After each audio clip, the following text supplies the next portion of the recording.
Welcome to Emotional Support Water Bottle with Hannah and Ailish. I'm Hannah. And I'm Ailish. How was your 4th of July weekend? It was good. Sorry.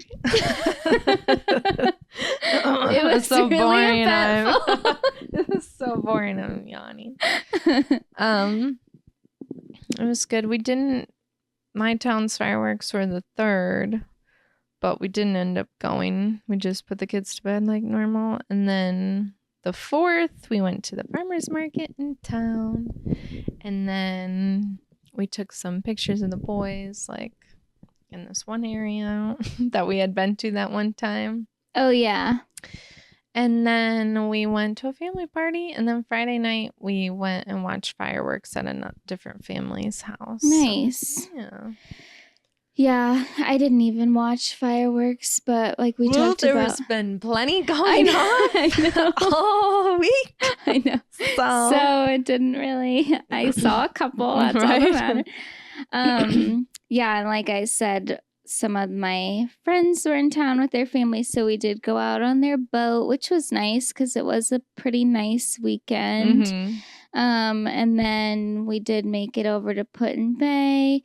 But then that day, I think that was Saturday, I got such a migraine. And I think it was probably just a mix of the heat and like you're never drinking enough water. And then when it's so hot, you don't really eat as much as you should.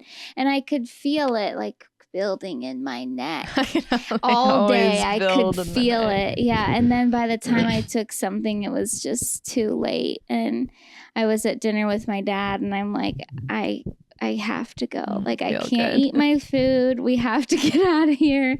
And then that'll happen to me every once in a while on those like really hot days. Like I don't even, it's like, ugh. Yeah, I know. I hate it. But that was when the fireworks were going off in my town. So I went to bed at like 8:30 and then at like 10 something, the fireworks went on. But a plug for AirPods. I popped those babies in and it really did cancel out that sound. So I know there was one night, and I don't even remember which night, but the fireworks were like particularly loud. Yeah. And I'm like, oh my gosh. Yeah. It's like rumbling the whole house. Right? I know. And I guess where I live, it's not like super close to where they shoot them off, but it's close enough. Right. Where if I would have like gone outside, I probably could have seen them in the sky. But yeah, they were definitely loud. I was nervous too, just because like I wanted to go to bed so bad. And then my neighbors were having a party, which is fine. But I'm like, please don't be too loud. But I like didn't hear them at all. But yeah, that's the worst. And then I don't know, Sunday was like you're coming down off of the weekend. So but yeah, I didn't really. Oh, and we were at Put-in-Bay. So the 4th was Thursday, right? Mm-hmm. Okay, so Saturday I was there, and this might be a little controversial, but I just feel like, in my opinion, the only time I'm going to give people a pass for wearing full America garb, like I'm talking matching top and pants, is on the actual 4th. Yeah. Like, and there was this whole group of people, probably like, I mean, they were definitely younger than us, but like friends, probably 10 of them, and they all were like matching sets and all this stuff. I'm like, I get it, but like, it's not the 4th anymore. It is kind of like a weird when it's so close to the weekend. Yeah. It's like almost there, and then a lot of people probably had to go back to work on that Friday and then they're like, wait, we're still celebrating. But it's so weird. Like, I feel like we're the only country that takes it to this extreme. Like, what other country do you see where they'll spend the whole weekend setting off fireworks, drinking to excess, like buying special outfits with their country's flag and eagles, and like, it's so extreme. Sometimes you never know, like when you're at like a 4th of July thing, if people are going to be like that. Yeah. Or if they're just going to be like in the regular clothes. And I feel like everybody always has to wear like denim. Like it's like this all American denim situation. Denim and a red lip. Yeah. Some kind of bandana tied into a bow. Yeah. Like, what's her name? Rosie the Riveter. Gotta do that. That's America right there. I know it's funny, but anyway, now we have to wait until Labor Day to get another day off work. So an extra long weekend. I know. Okay, so to follow up from last week, I did watch X and Pearl. Mm-hmm. So now we can like properly discuss. And I watched Pearl first because I went in timeline order. I kind of wish I would have watched X first. Yeah, I know. I was thinking about that because I'm like it makes sense to do that, but then like there's nothing really like making you super connected to Pearl. Right. In X anyway, so it's kind of like you get like all this cool thing with Pearl, but then you go to X and it's like you get her in there, but not like right. Like, and I had to look up because I'm like, wait, like Mia Goth, I know can't be the same person. I know. I wasn't sure what like the lore of that. Like, I wonder why they chose to, other than like, well, we might as well just have her be the old woman actor, you know. But then it was like I didn't really understand. Like, yeah, I mean, I thought it was kind of cool how they did it, but because I watched Pearl first, I was just thinking, okay, is Mia Goth just unaging? Like this is 60 years in the future. Mm-hmm. What the heck is going on? But then I looked it up and then like things started making more sense. And I realized, oh, they're coming to the farm and that's where Pearl lives with her husband. So then everything was starting to click in my head. With X, I found like the sexual nature of Pearl to be a little off-putting because like it wasn't so brazen in Pearl. No, it wasn't. And I don't know if they chose to do like something completely different since X was a lot more sexual, but it was kind of like we almost need like a Pearl part 2 to like keep it going. Like for what all happened those years. After that? Yeah, that kind of, it just, I mean, it didn't bother me or anything, but it just threw me off a little bit. I just didn't expect that to be her motivation. Right. And the way that they made Pearl and Howard made me never want to get old ever. I was like looking at them like, oh, sweet God, please. I know. I thought it was interesting that they like wanted you to like be like faced with the oldness and it kind of like are they scary because they're old? Are they gross because they're old? Yeah. Or are they actually gross? Yeah. Like stuff. So I thought that was kind of interesting. But yeah. Yeah, and X was definitely more of a horror. Yeah. You know, like a typical horror. And then Pearl, I mean, you know, there was some murder in there, but it really felt it wasn't like a horror. Lighthearted. I know, it almost wasn't a horror movie. Yeah. And you almost when I was watching it, because it kind of took a long time to get to like some of the murder part, it almost just wasn't that. I'm like, maybe it just isn't, because I didn't do a ton of like research on Pearl before I watched it, and I'm like, maybe it just isn't a horror, and that's fine. But like it is. Right. but it's almost a completely different category of horror. Right. Because I don't know. Like there weren't even really like jump scares, you know? I know. And then the colors were pretty. Somebody kind of compared it to like the Joker almost, or like the backstory. I didn't see. No. I started watching it, but I could see like that kind of like you're just watching someone become unhinged. Yeah.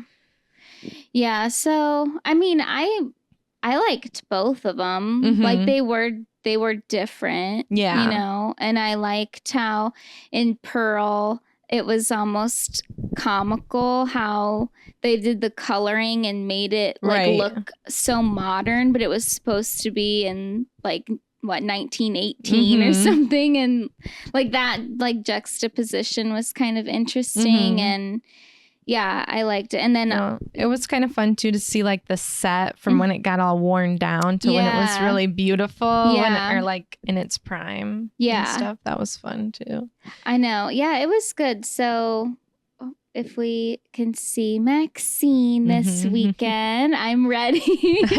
We're all just set. had to binge those really quick. And I heard that one has an even different vibe to it. So it's like these 3 movies have completely different vibes. Isn't it kind of wild how quickly they've popped these out? I know. Well, I don't know if you read anything about that, but I guess they filmed Pearl right when they were done filming. I mean, that would make sense because they came out pretty fast. Yeah. Now I can speak a little bit more to Mia Goth after watching these, but yeah, her performance in X was pretty like. I was downplayed more, I guess, because she wasn't. I know it would have been, but then when you're like, oh, she was also like the old lady too. It was kind of like I wanted to see more of her, but you were seeing more of her. You just didn't see her fully know. Yeah, but the way that she was in Pearl, I mean, I feel like with any actor that's in horror, like it's crazy to me where you can just give out a blood curdling scream or like for Pearl, like she can seem like a complete lunatic and then switch back to being quote unquote normal. I mean, that's kind of wild. I know. Yeah, I thought she did great. It was like such a delight. Yeah, and the ending when you said where she's smiling, it's like so painful. Yeah, it's such a fun touch to it. I know. I did not. I mean, then like seeing X, like I did not expect that she and Howard would like stay together. I know. Like I said, I feel like we needed more after that when he comes home. Yeah, because it was like I thought he was gonna run away. Like, I would have. Okay, Yeah, and then I kept thinking the one guy that they had in the basement. I didn't know who he was, but then I think Howard had said like that other bohemian that came. So that must have been him, right? Yeah. Okay. But then was that the only person that they'd killed, or had there been others? Yeah, we need something to more. fill in those 60 years. I know, we really do, because it was just like, I know, I felt like X, like I really liked X, but it was kind of like we're just kind of like thrown into like what was going on, and then it was like with Pearl, we got like a little bit of that, but we're missing a lot still, it feels. I also like with X how it had some of those classic horror tropes where you're like, oh, come on. But it's like they leaned into it. I know. You know? It like reminded me of Texas Chainsaw Massacre and like just all the different classics. Like when the one guy, what was his name? The the producer, I can't remember now. Maxxine's little boyfriend, whatever. He is walking into the barn with his shoes off. I'm like, okay, he's gonna step on something. Like you just know. And then when I saw the 3 holes, I'm like, okay, the pitchfork. But like that, I couldn't even watch because it just like grosses me out. Like stuff going into people's eyes really grosses me out.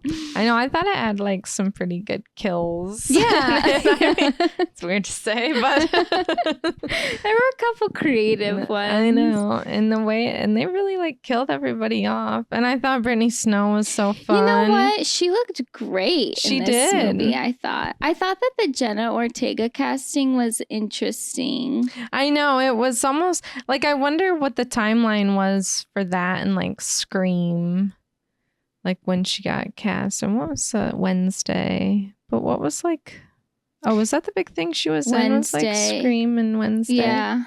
I just wonder if it was like, oh, here's our new Scream I know, queen. that's what I thought, and I just too. wonder what the timeline was on that.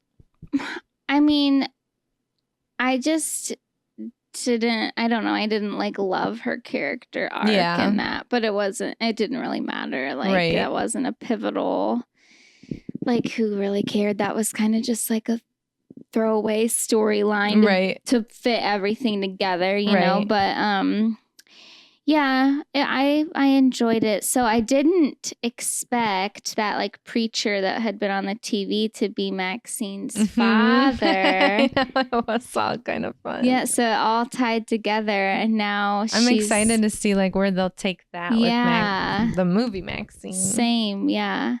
So yeah, that'll be good. I'm excited to see the third installment and see where the rest of this goes. But yeah, Mia Goth, she did a really good job. I know, she's so cute.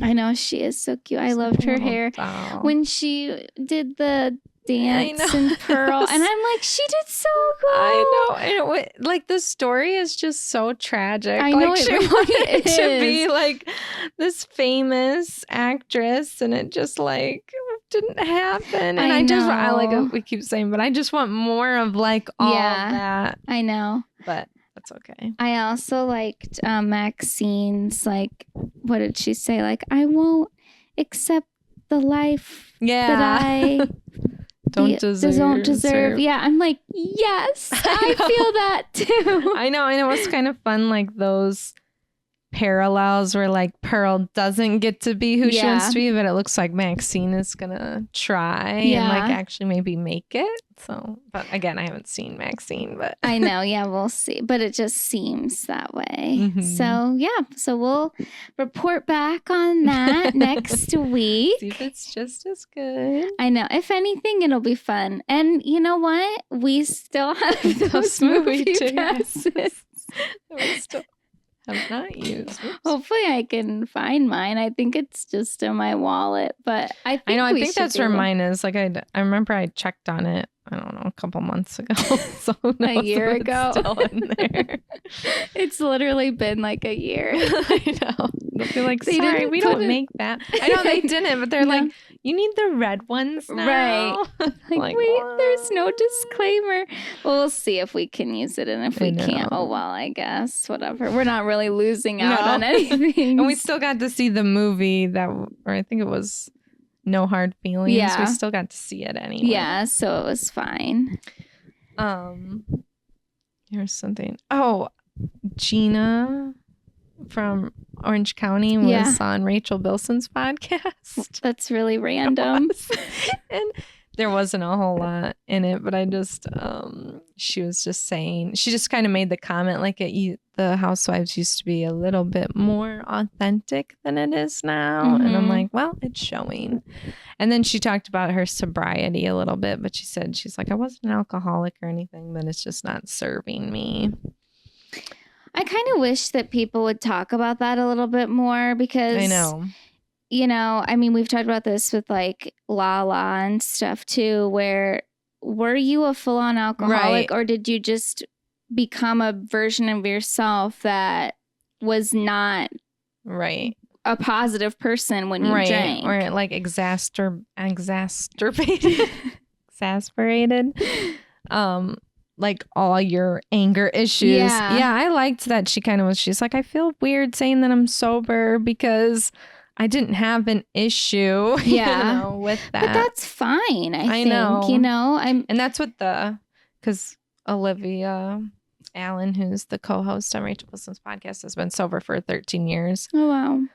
So she likes to talk to people about their sobriety and stuff, but she was really validating Gina about it and everything. She's like, no, that's amazing. And blah, blah, blah. But they kept trying to get the juice from her and she would not budge. She was shutting it down. They're like, so which housewife franchise do you think is the least authentic? She was like, well, I mean, I don't know. I can't really speak on it. There's a couple other things. She said something about Vicky and they're like, what happened? She's like, I don't even remember anymore. Wow, that media training. She's the only one pulling it together. I know. She would not budge on stuff, and I loved it. Good for her. I mean, she's definitely not my favorite, Gina, but I'm glad that she wasn't just spilling everything. No, she was. She was not. She just kind of talked about how, like, you know, she kind of was only living in Orange County for a year, and then she got on the show, and then she talked about how she got on the show, which I didn't know, but I guess her and her friend was auditioning, and then they're like, oh, if you know somebody or whatever, so then they like called her, and they kind of were thinking about doing like a duo, but then the friend didn't get it, and she got it, and she's like, I'm sad, but, and then she was fine with it, and she's happy. Yeah. So anyway, but other than that, there wasn't a ton because she wouldn't, and then she was like talking about co-parenting and all that kind of stuff, but she wouldn't give the juice. The juice, maybe after the season. I know, maybe. If that happened with you and I, and like say I got it, you didn't, I would do it and just have you around all the time. I know. I feel like that would. I know it'd be kind of like I'd pull a Spencer Pratt, right, and like force them to have you on the show. The friend of. Like, well, I mean, she's always with me, so if you're not gonna film her, then you can't film me. Right. Yeah. And sometimes it'd just be enough to be in the midst of the drama and stuff. And she did talk a little bit about like the alcohol and the drinking and how they get like heated up and stuff when they're drinking, but especially Tamra. And then she did make a couple of comments, just like, you know, if it's like more of a manufactured situation, she's like, but that's, you know, they all say that, like, I'm just being my authentic self. You know, they all have that narrative, but she's like, I'm just being me, and that's what I got casted as. And then she said she's noticed since she's been on there, her and Emily have been noticing that it's like these housewives aren't really lasting anymore, because it's like sometimes in their audition or something, they are presenting themselves in one way, and then when they kind of like can't uphold it, or if they like, even if they try to be like more laid back, and then all of a sudden she's like, then they're here in these Gucci's track suits and stuff, and she's like, that's not really what they wanted from you. Well, I think people just cave to the pressure a little bit. I mean, I think it's natural to feel that way, especially like, I think did they call Gina out for that before about like the fake designers? I can't remember who that was. But it's like, yeah, like they're all so like rich on there, especially when you've got a franchise that has a lot of OGs, or at least people that have been like 5+ seasons. They're making big money, and like a lot of them are wealthy already. Like, you would feel that keeping up with the Joneses. Like, oh, I'm going into this mega mansion. That was another issue that she was talking about, the Valley, because she said she doesn't really watch the Housewives anymore because that's too much part of her life. But she said she watched the Valley and she really liked it because she's like, you know, they have nice houses and everything, but their like houses are like a little messy, and they're more like low. And she's like, sometimes when you see these housewives and they have these huge mega mansions. Well, you have some people that literally have a separate home that they film in, which for some people, like, I did understand, because people are psychos and they like find their house. But I don't know. I mean, this kind of leads into something that I wanted to talk about too, and what we had talked about multiple times already. But it's just like, the fans are different. Things are so different with social media. Like, to be a housewife now, it's and this sounds so dumb, but it's not easy to be on these franchises. You know, not that it ever was a walk in the park, but it's hard to just come in and just be yourself because you feel so much pressure from all and you sides. need to be like entertaining. You need to be rich. You need to be all this stuff. Yeah, like, but it is interesting how unauthentic it's coming across. Oh, I know. And as viewers, we can tell what's working and what isn't working. I know that's the annoying thing. Yeah, I don't know.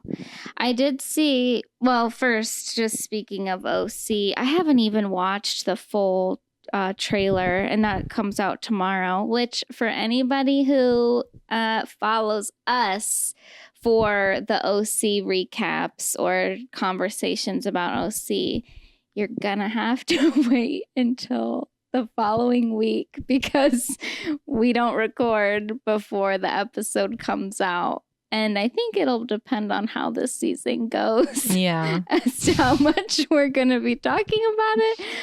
But I did see one clip and they show like a picture of Shannon like all bloodied up after her car accident. I'm like, oh my God, like this is going to a weird place. I know. Uh-oh. I mean, I am intrigued by it, honestly. Like, I'm intrigued by Alexis and like Belina. I know. Now we just gotta get Gretchen back on. Gretchen doesn't intrigue me as much as Alexis does, though, because I don't want Slade back. I know. He's such a dud, and he's such a little chaser. They're so crazy the way they're just like still together. I know, with their one kid. They're still just like doing the thing. I know. But what I was going to say just about like the housewives and stuff, I was listening to Heather McDonald's interview with Kim D. You remember her from New Jersey? And, you know, blah, blah, blah, whatever they were talking about. But they were talking about the stuff that we just said with like, there's so many other outside factors, and these housewives have podcasts and they go on podcasts. And then there's these like Twitter accounts that are like standing for one housewife or that dig in deep and find all this stuff. Right. And it's like, it's a lot, and there's so much noise that people are getting, like the housewives are getting too lost in the sauce, and then they spill too much stuff, and it just makes it not fun for us to even watch. No. When the season comes out. I know, because we already know. So why bother? And even like the hypocrisy was so real because Lala was saying this on her podcast and making like a stink about how, people are just like mean, and you have these like bloggers or whatever you want to call them that like dig in and are mean about stuff or make mean comments. I'm like, you also are saying all this stuff. Like every episode that came out, you're recapping stuff on your podcast. You're talking about stuff as it happens. After Scandival happened, like you and Sheena and everybody else had a million episodes going deep into stuff.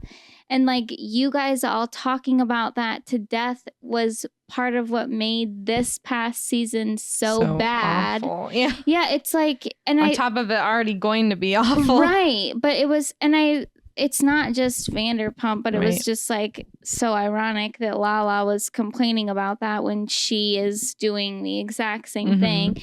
But it's like other like housewives are doing that too. They all have podcasts. And if they don't have one, they're going on a cast member who does have one, and they're talking about stuff in between seasons. Like it just doesn't make it entertaining for us anymore. And then we're seeing who unfollowed who. It's being reported on. I'm like, okay, so they're not talking now. Right. It is. It's like, Gina said she had a podcast. I was like, she does?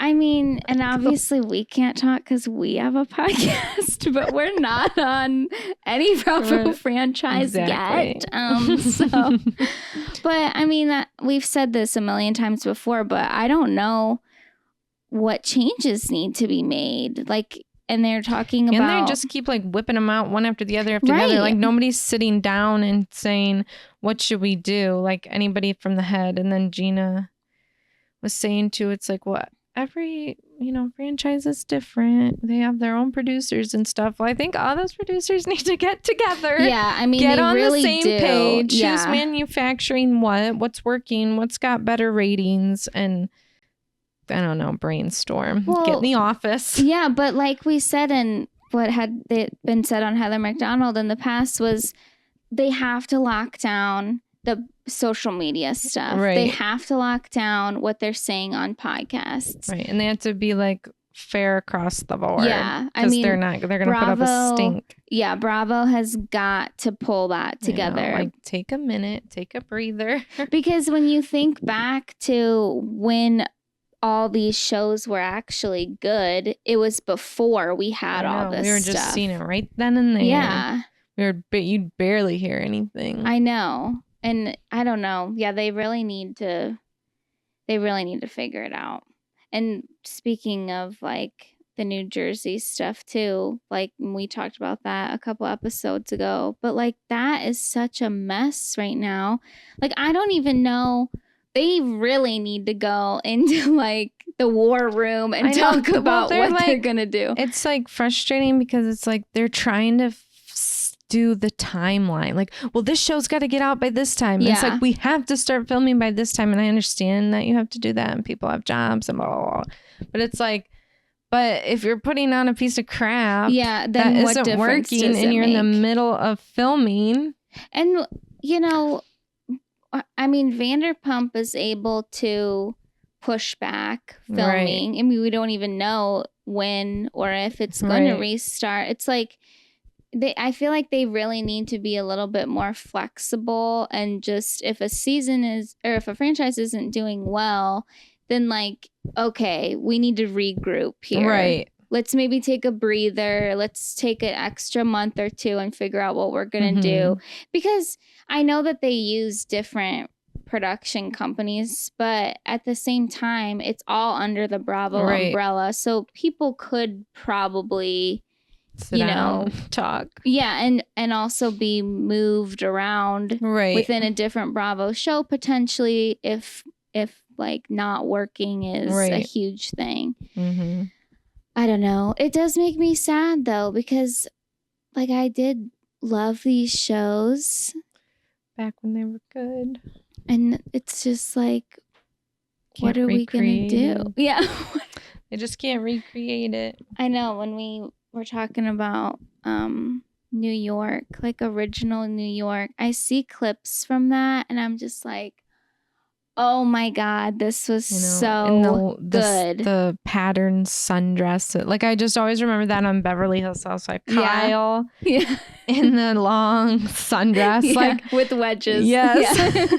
And her hair was like a little bit frizzy. Yeah. Like it just was huge like sunglasses, hoop earring. Yeah, I mean, classic. Those are the days, man. I know. We're just, I think, but I don't think that getting rid of everybody is the answer either because new people that you bring in, I think they're too aware. I know. Well, that's kind of, not to keep just talking about what Gina said and that her word is like so. But it's kind of what we said. It's like, that's what she was kind of saying too. She's like, something isn't working like when they're bringing some of these new people in, like they can't last. Yeah. And it's like, I don't know. I don't even know what to do. It's like, and then they'll be like, well, they're like, who do you know? Blah, blah, blah, blah, blah. But it's like, that doesn't always work either. I mean, it helps, but I don't know. I know. I don't know either. And it is interesting because I actually agree with Gina that the Valley, like I enjoyed the Valley. I didn't actually watch the last couple episodes, but I know I do want to watch it, but anyway, it was good. Yeah, they're like, it was so much more like authentic in a way. But I really think, and this is what we had talked, at length about with Vanderpump, was they are real friends. Yeah. Like when I was listening to Turtle Time, they're like rewatching stuff and they watched, I think it was when they watched like Jax and Brittany take Kentucky, and they did like My mom watched that. I never did. I never watched that. I think I watched a couple, but I think they said it was like 6 episodes, yeah, and they were like 20 minutes. Like it wasn't long, but I think it was in that episode where they said they did a flashback to Jax and Brittany's wedding, and all the people that were in the valley were at the wedding, and then like you saw oh my god, what's the one friend that had like the horrible haircut? I can't remember what his name is right now for some reason. Zach. Yeah. He was in Kentucky. Yeah, that's at the time when he was back, when he was on Nick Biles' podcast. He talked about how they met and stuff. That man. He talked about like, no, they like knew each other and like live, you know, we're always together. So it's kind of like. But I think that is what makes such a huge difference and makes something just more genuine feeling to watch, because like I do believe that there would be conflicts within a friend group like that. When you've known each other for so long, you have different personalities. Right. Now you're like families are coming into it. Like it's different. And with the housewives so much, it's like they bring in somebody new who's not even really connected. Well, of course that person's not going to stand a chance. Right. You know, and then you've got nonsense like drama being brought up that's just silly and inauthentic and not enjoyable to watch. And we just need to find real friend groups, bring in a camera, and do it. There's going to be drama. It'll be fun. Right. I don't know. Well, if Bravo ever wants, you know, anybody for like a think tank, I know. They can call us. How do we get in there? You know what I mean? How do we get in the room? I know. And they're not listening to fans. No, they're really not. And that's where they're screwing up. But I wonder, because something must be going on, because obviously we've heard like rumblings of a lot of different stuff for a while. And then with them not having BravoCon this year, I wonder if they're kind of in a bit of a panic mode of trying to figure out like, what do we do for like 2025? You know, they need to have like a big meeting in a boardroom, maybe even have some housewives in there. What can we do? Yeah. But anyway, yeah, we'll see how OC starts, and then, you know, if we're going to talk about it all the time or if it's crashing and burning and we can't watch it anymore. We'll see. Right. I don't know. Well, we reported it on our socials that Gypsy Rose is pregnant. The person with the biggest mommy, probably the most extreme mommy issues that could be out there ever in the world. You didn't plan it. I'm just so sick and tired of that. I mean, that's like we're all. That's like 7th grade. I know. That was exactly the same. How to make a baby. The same thing with like the Lindsay Hubbard thing that like I kind of wanted to touch on, but it's like we're full-grown adults. You know how this happens. If you don't use protection. I know. I was gonna say, if they're like, if I was that 0.02% that was on birth control and got pregnant, then okay, fine, I'll believe you. But then you tell me, you say I was on birth control, like. You need to tell us that, because you sound silly. I'm sorry. But I mean, I don't want to make light of it with Gypsy, because I do wish her well. And like we talked about this, I don't know, around Christmas time or whatever. But like, this is just crazy. Like she is trying to experience everything. And I'm worried. No, I'm worried I'm worried for. And plus, there's like, she could have postpartum depression. Yeah. It's like, and she's already been like involved in like a death. Right. No, I mean, in all seriousness, like being a mother could bring up a lot of stuff for her too. Like, I hope that she is in therapy. I hope that she has a really good support system around her. I don't really know if this guy is, in it for the right reasons. Like, I don't know. I know they were together before, but it's just like, it just seems weird that he swooped in while since she's pregnant. Is she even officially divorced? Like, I don't even know if that's gone through. Probably not, if I had to guess. And now she's pregnant. It's like, sweet mother of God. And they have a whole pregnancy shoot. It's like, I mean, I wish them well, but this is wild. I know. Oh my gosh. What if she has a girl? It's like the whole thing all over. I hope she doesn't have a girl. I know. I just like, she hasn't even been out of jail for a year or prison. I don't know. It just all seems too soon.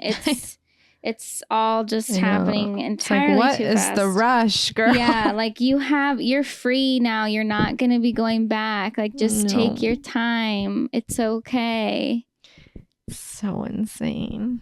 I know. And that, what did she? I think when she announced it, she was like, "I'm 11 weeks." I'm like, oh my God. She's in it. Yeah. She's in it. She's about to find out the gender. I know. Like, I'm just scared. I'm scared. And I'm just so sad for her because, it's like she just hasn't, like, okay, this is how I feel. When she was getting ready to be released, there was so much media attention on her. And then after she got released, there was so much media attention with her posting on social media all the time about her husband. And then that documentary or whatever was coming out. And then things got really quiet. Now she's back in the media. Yeah. And then I hope she didn't do it for that. I know, that's what makes me worried. It's like things got quiet and then she's like, I'm getting a divorce and I'm with my ex. And now I'm pregnant. It's like, oh my gosh, it's okay if things are quiet. It's okay. It's just like, I know. And this is going to sound bad, but it's like, okay, so you've been a prisoner your whole life.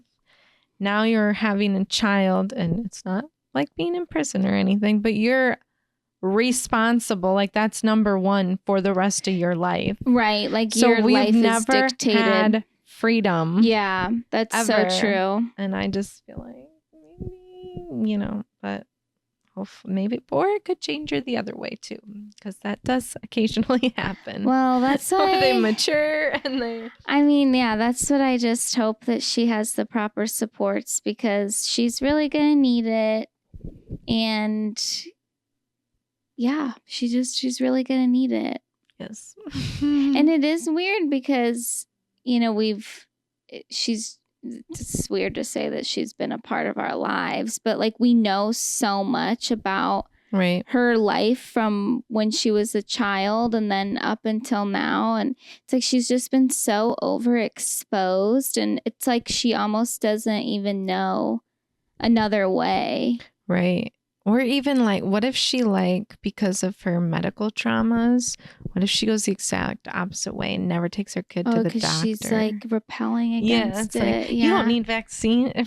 Yeah. You don't need, this and that. I'm having a home birth. Yeah.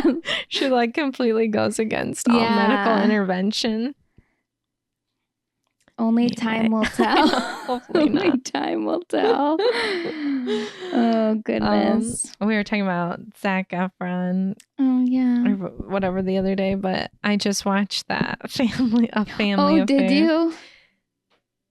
Oh. It wasn't like Nicole Kidman, Zac Efron, Joey King, and Kathy Bates, wasn't it? Oh, was she? Yeah, she was like the grandma. Oh. Like, she was like, Kathy, what are you doing? Like, huh? Like, what's happening? Honestly, Nicole Kidman, what are you doing? I know. It was also random. And then Liza Koshy was in it, which she did like good in her little role. But it was just, I just didn't feel like they had a lot to work with. Like, I felt like the first like third of the movie, I was like, okay, this might be like, there was a couple chuckles, but then like the last 2/3 was like nothing. And they almost there was dialogue, but it was so insignificant that it was like dumb. But Zach was cute in it. They kind of had some like because he's like the famous guy, Chris Cole. And they kind of had like some of the lore of Zac Efron in it. Yeah, they're like, he goes, yeah, I haven't had, everybody thinks I got quad surgery. You know, like he's talking to Nicole Kidman. But I didn't. These are all real. He's like, but I did get surgery right here in my jaw. I fell on set. And then there was like which I thought was like kind of insane that they just like addressed that. Yeah. And then there was another time where whatever, this guy recognizes him at the doctor's office and is like, I didn't know you could sing too. You know, it was just kind of like, so Zac Efron lore. I thought that was fun. But I was sad that they didn't really use like a ton of Nicole Kidman's like comedic skills. Yeah. Because she's funny. Yeah. And I feel like this could have been that, like they almost should have made her like more of that like dreamy, like Nicole Kidman-y, like, oh really? Was she a little stiff? Like her character? She kind of was, but it was like it wasn't her. It was like the dialogue just wasn't there. Yeah. But I did see Amanda Hirsch on Not Skinny But Not Fat saying that she had like wigs on, which I wouldn't have noticed that she had wigs on. I just would have thought she had like an unflattering like hair color. Why would they put wigs? I know. Well, then Amanda said something about like she didn't understand. She's like, is her hair thinning? Like, what is going on? Is it protecting her hair? So I don't know. I mean, I wouldn't have noticed that had it not been brought up. Yeah. But I kind of want to look it up, but I didn't. And the other thing I just want to say was it had a Christmas timeline. It did? And didn't it just come out? Yeah. Like, am I crazy? Is it a Netflix original? I think so. So why, like, did it get pushed They could have back? easily waited until Christmas in like a couple more but months. They didn't even show that in any of the... It was like it was buried Christmas. it. It was like, it's Christmas time now. I was like, what? They're like, come over for Christmas, Chris Cole. And What the then all of a heck? sudden it was like the New Year's Eve ball drop, you know, like at the sad part when nobody's together. I was like, They literally totally hid that. Like, literally. in all the press. Well, even up until the point where they mentioned it was Christmas, they didn't say a word about it being Christmas. Well, and is it in LA? Yeah, so it's just like no sunny, indicators. No one would know. No. Joey King there's like when I see pictures of my mom when she was like in middle school or something, looks so much like Joey King to me, like the hair color, the like mouth and the nose, like and the eye shape. I don't know. It just like looks so much like my mom to me. If only she was your sister. Maybe she is. But she was like cute in the movie. But I was thinking about how she dated Jacob Elordi, and I was like staring at her like, I don't want this to come off the wrong way, but I just can't fathom it in my head. Like, it does not compute, because to me, she's eternally young. Mm-hmm. And I know that this was like, you know, years ago when they dated and stuff, but like he has always been like such a man. Mm-hmm. Did you ever watch The Kissing Booth? No. I did, but it was like in the Colicky Baby. Oh, throw it was on just a movie. Like, put something on, yeah. Yeah, and I remember like... Did you watch all of them? I think I did. So there's two or three. Two or three. Maybe I didn't watch the third one. I might have, though, because I'm like, well, I watched the first might as well. But I mean, they were like a teen movie, right? And like, I mean, he's definitely like older now, so he's more like manly now. But yeah, it was the just, movies like, that he openly says he hates. Remember when he's like, I haven't watched them, and then she's like, you're capping. She like tweeted it. He's seen them. He doesn't want to admit it. She's like, no, we definitely saw him. I just thought that was kind of funny. That is, I think, like, I don't know. don't like her, but I don't dislike her. Yeah, I feel like I've always been kind of like, she's kind of, and I don't mean this mean, but she always came off like in a cringe way. Yeah. For no reason. Like I don't an even know annoying why. little sister kind of. Yeah. Yeah. And I feel like she always plays that part. But I thought that she was fine in this movie. I thought she was kind of funny and charming. Yeah. But I thought like seeing her on some of the press for it, like she has a fun energy. I remember she got married like kind of recently. Oh, and there was like, I forgot about that. Yeah, I wanted to look her Instagram up and look at the pictures again. I mean, I would say she's only like a couple years younger than us, right? I know, I'm not for sure, but I know she's younger than us. Yeah. And then I think she has that sister, like a sister that kind of acted or didn't act or is famous because she's her sister, one of those things. Like a Dakota L situation, except like, now L's famous. Or who's that? Oh, like it reminds me of this Ziegler, Maddie Ziegler and her sister, where it's like, does the other sister actually do anything? Yeah, I vaguely remember her having a sister, Joey King having a sister, but I almost feel like she had like a boy named too. Did like she bring her on the carpet before? Like, I don't know. Yeah. So I'm gonna look it up later. But then I was remembering, sorry to keep that. Remember that Nicole Kidman thing where she was on Jimmy Fallon? Yeah, and she said that she had a crush on him, and Jimmy giving him the number. The funniest thing ever, because she's like, Jimmy, and he's like genuinely like, what? Oh my god! It's like, no. Like, she goes, I thought we were on a date, and then he's like, no, you didn't. No, we weren't. She's like, And then that second time they do it, and Keith Urban comes out. And then they like make fun of it after that. But she like legitimately liked it. She's like, Jimmy, come on. And he does this like stupid, he's like, huh? No, you didn't. I know, he's literally like this life like flash of what could have been. I'm married to this freaking goddess and rich. Just rich. Not that he isn't now. He doesn't need a dog show. Literally. He's just living in Australia.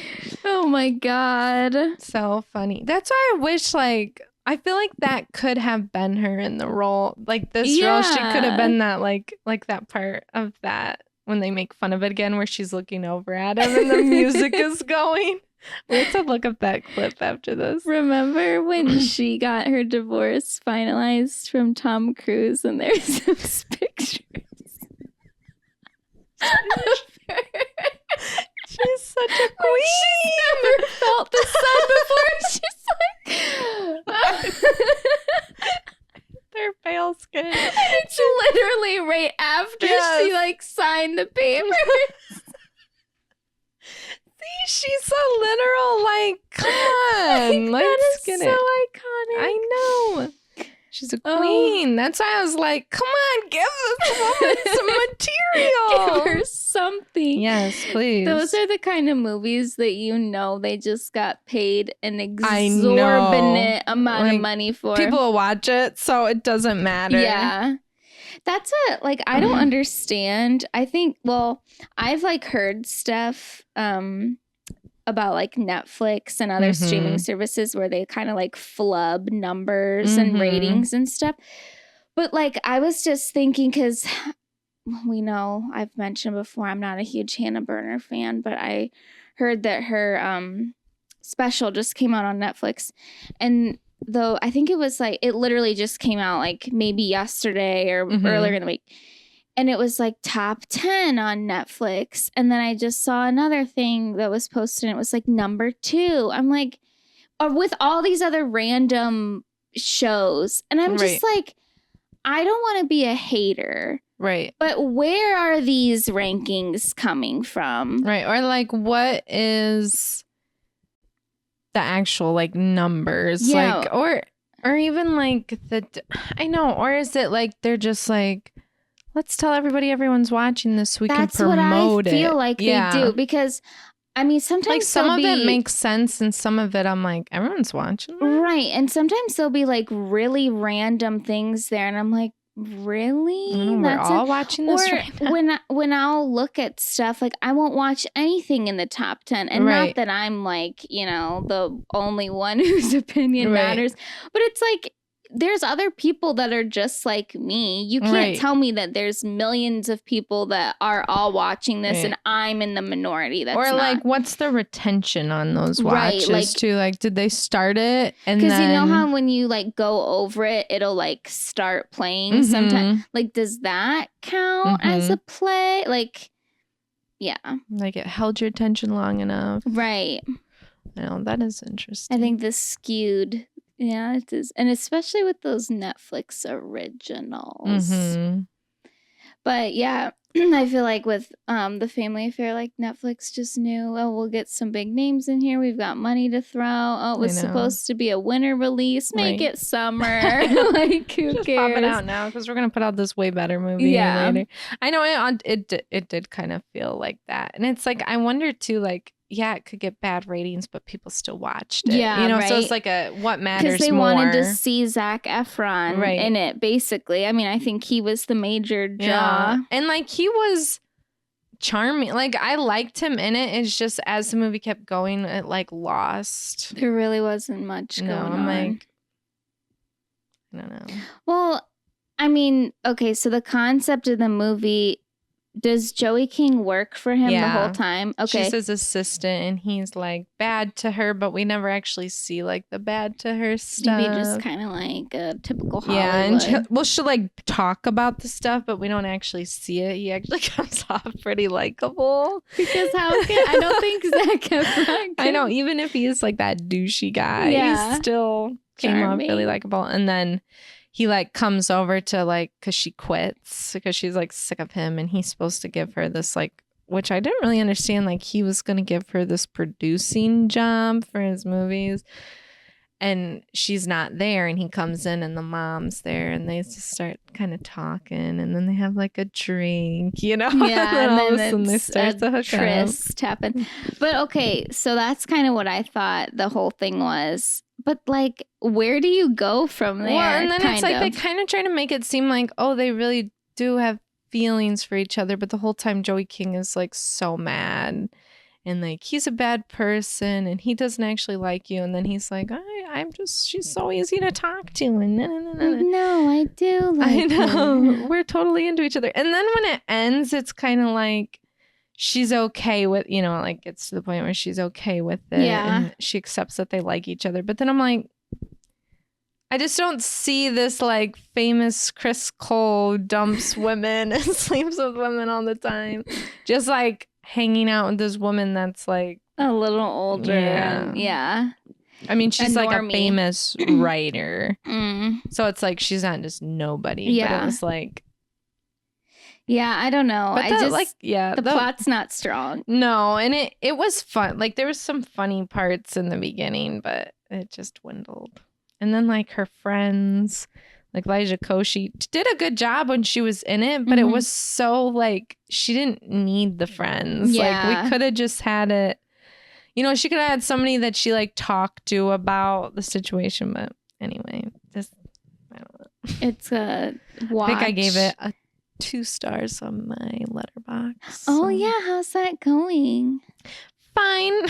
I did get 1 follower. I thought it was a fake. You know how everything's got those fake accounts. Yeah. But it seems like a real person, and like they watch things. So they must. But I'm like, but is it like this big elaborate like thing? But then I'm not getting like spam. But I'm not getting spammed with them. Yeah. So maybe they are real. Yeah. So we'll see. What did you rate Pearl and X? I think I rated X 4 stars, which it's so. I was talking to my husband about it because I get like in my head, nobody's looking at my letterbox and seeing what my ratings are. But you're like, what's a perfect movie? Which would be like a 5. And it's like, I did feel like I don't know what I think a perfect movie is. So I gave Pearl a 4.5, but I do think it verges on a 5, like a perfect movie. And then I think I gave X a 4, just a 4. But I also just feel like it's different based on the genre. Right. And that's the thing You too. can't compare. Right. Like we could all say the Titanic is a 10 or like a 5. Yeah. Sorry. A 10 out of 10. Perfect. You know, or like just any kind of like drama. Yeah. Of course, you're going to have people that don't like certain things, but we can all agree it's a good movie, even if it's not our favorite movie. Right. But with horror, it's like it's just so subjective. Like what scares me doesn't scare other people. And actually, when I keep listening to the Scream podcast with Ashley and Caleb, he was like, they did like a deep dive on found footage movies. And he was like kind of irritating me because they started talking about Blair Witch Project, which when I watched it, I was slightly under, because it was like, it came out, we were young. Yeah. But then when I watched it in like middle school or something, I was still weirdly under the impression that it might have been real before looking it up. And I'm like, that was really scary. And at that time, there wasn't, even when we were in middle school, there wasn't a ton of found footage movies. No. And he kept saying, it's not scary. And then Ash and Elena were like, yes, it is. You can't. Obviously, if you watch it, I don't know how old he is, a 30-year-old man. Yeah. And you're going back, you've seen so much scarier, right, so and much. watching it in 2024. Right. It's like, of course you're not. But if I'm showing that movie to people like middle schoolers again, they're going to be scared. There's jump scares. It was spooky. Depending on, it's like a fun movie for that age or somebody who's just beginning to watch horror. It's like you can't.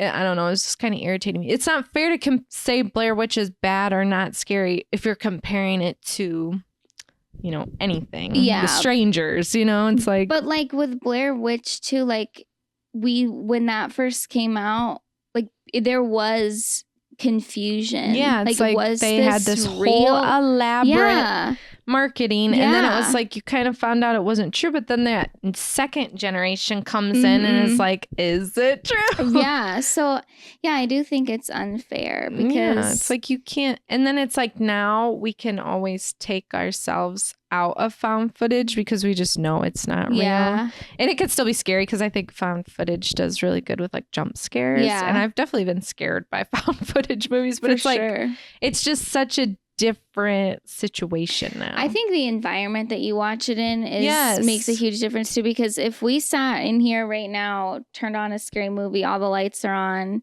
it's still bright outside, like it takes you out of the scariness versus like last night when I was watching X, it was like, I don't know, 11 or whatever, and it wasn't like, oh my God, I'm so scared. But like the gory kind of parts, I'm like, oh my God, I can't even watch this. And then I went to bed. But then I finished it this morning and I'm like, it's different. Just during the day. It's casual watch. Right. Versus in the theater where it's literally pitch black except for the screen. Like you're so immersed. Right. I mean, those are really different experiences. It really is. Or like when I always think about when we went and saw Sinister. But even when I showed people that, because I've watched it a couple times, but with my family, they were like freaked out too, just like sitting in the thing. But I mean, that movie was so scary because it was in the theater. Yeah. We're hearing the horrible sounds. Yes. We're seeing this footage for the first time. We can't escape it. Right. Yeah. It's like there is something about seeing a scary movie in the theater, in the right setting. Yeah. In general. Well, it's like when they talk about with any movie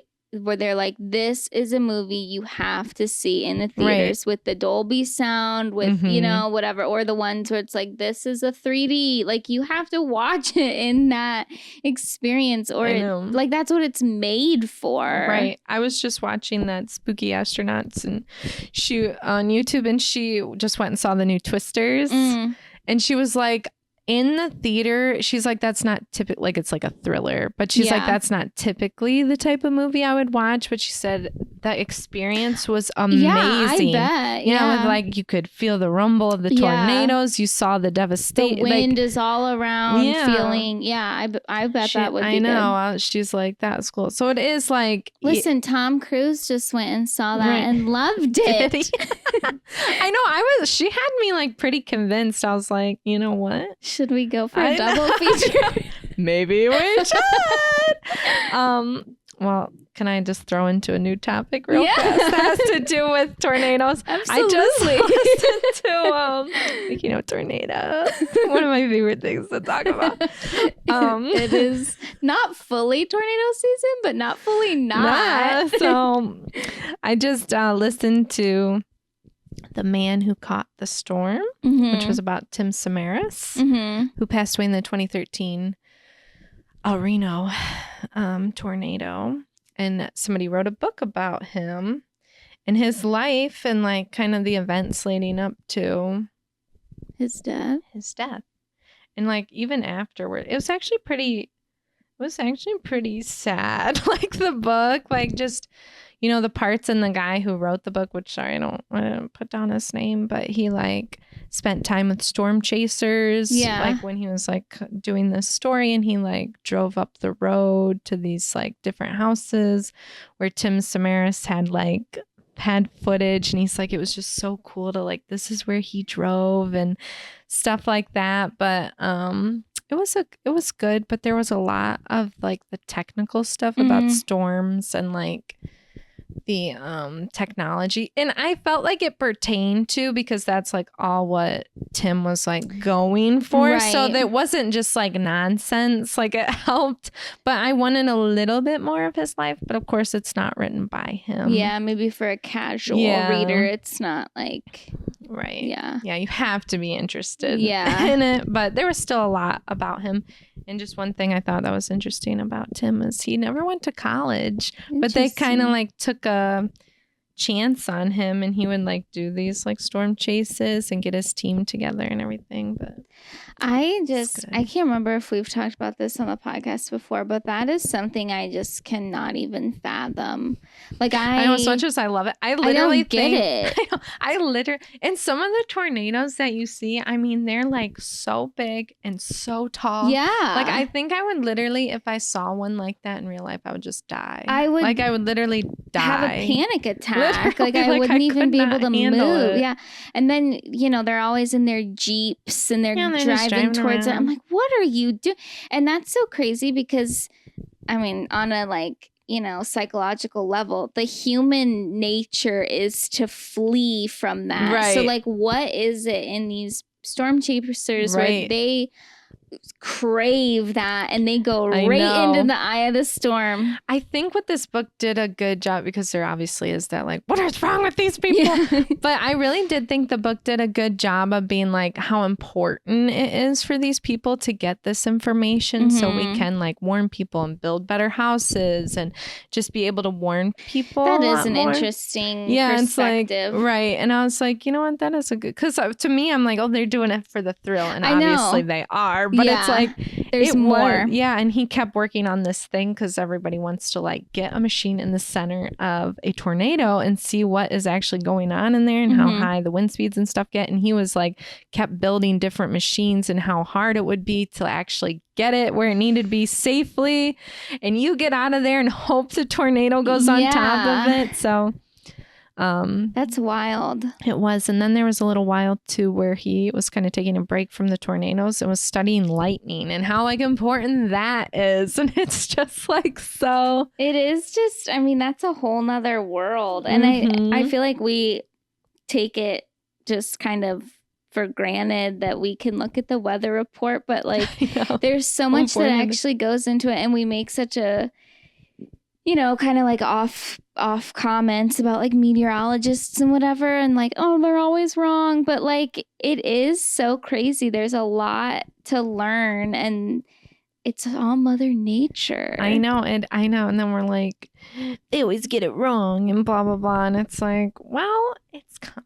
Yeah, and you do need people to study and look into this stuff and find new ways. Yeah. And it is, and it's like you literally have to chase them. Yeah. Like, and just because you're in this one area, and then it'd be like a tornado, like an EF4 would be down south. Like he had a lot of that happen, and he's like, I should have listened to myself, and just like Tim trying to get all the funding, because it's like you're out there for a while. Right. And that like, equipment, I'm guessing, is not cheap. No. Yeah. And it was be like he'd work with these people, and then he wouldn't like you know, that. Like, I thought it did a good job because he kind of seems like a bit of a hothead. But at the same time, like, you have to be. You're like, no, I know what I'm doing. I mean, yeah, because it's dangerous. Right. It's yeah. like- and you don't get a lot of opportunities for that. It's not like it's work that you can just, you know, test out every day. Right. Tornadoes aren't happening every single day. Yeah. So it is such a tricky, but I mean, I still enjoyed the book. That's It was interesting. cool. And what then was it called?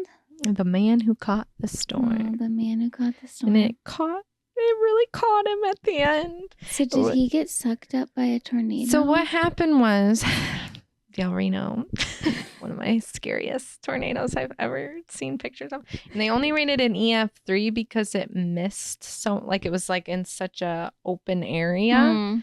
But it was 2.5 miles long. Oh my God. Yeah, so it was gigantic. But what happened too was there was the side tornadoes that were also super extreme, and it was also rain wrapped. So it was just, and they were talking about like some of the feed and stuff, and like there was other storm chasers around, and they're like, wait, like it took them a long time to realize how big the actual, like this is a whole one tornado. Wow. But they basically got caught in that. And what was weird about the El Reno tornado too was that it wasn't moving the way other tornadoes do. Like it was taking different directions. Yeah.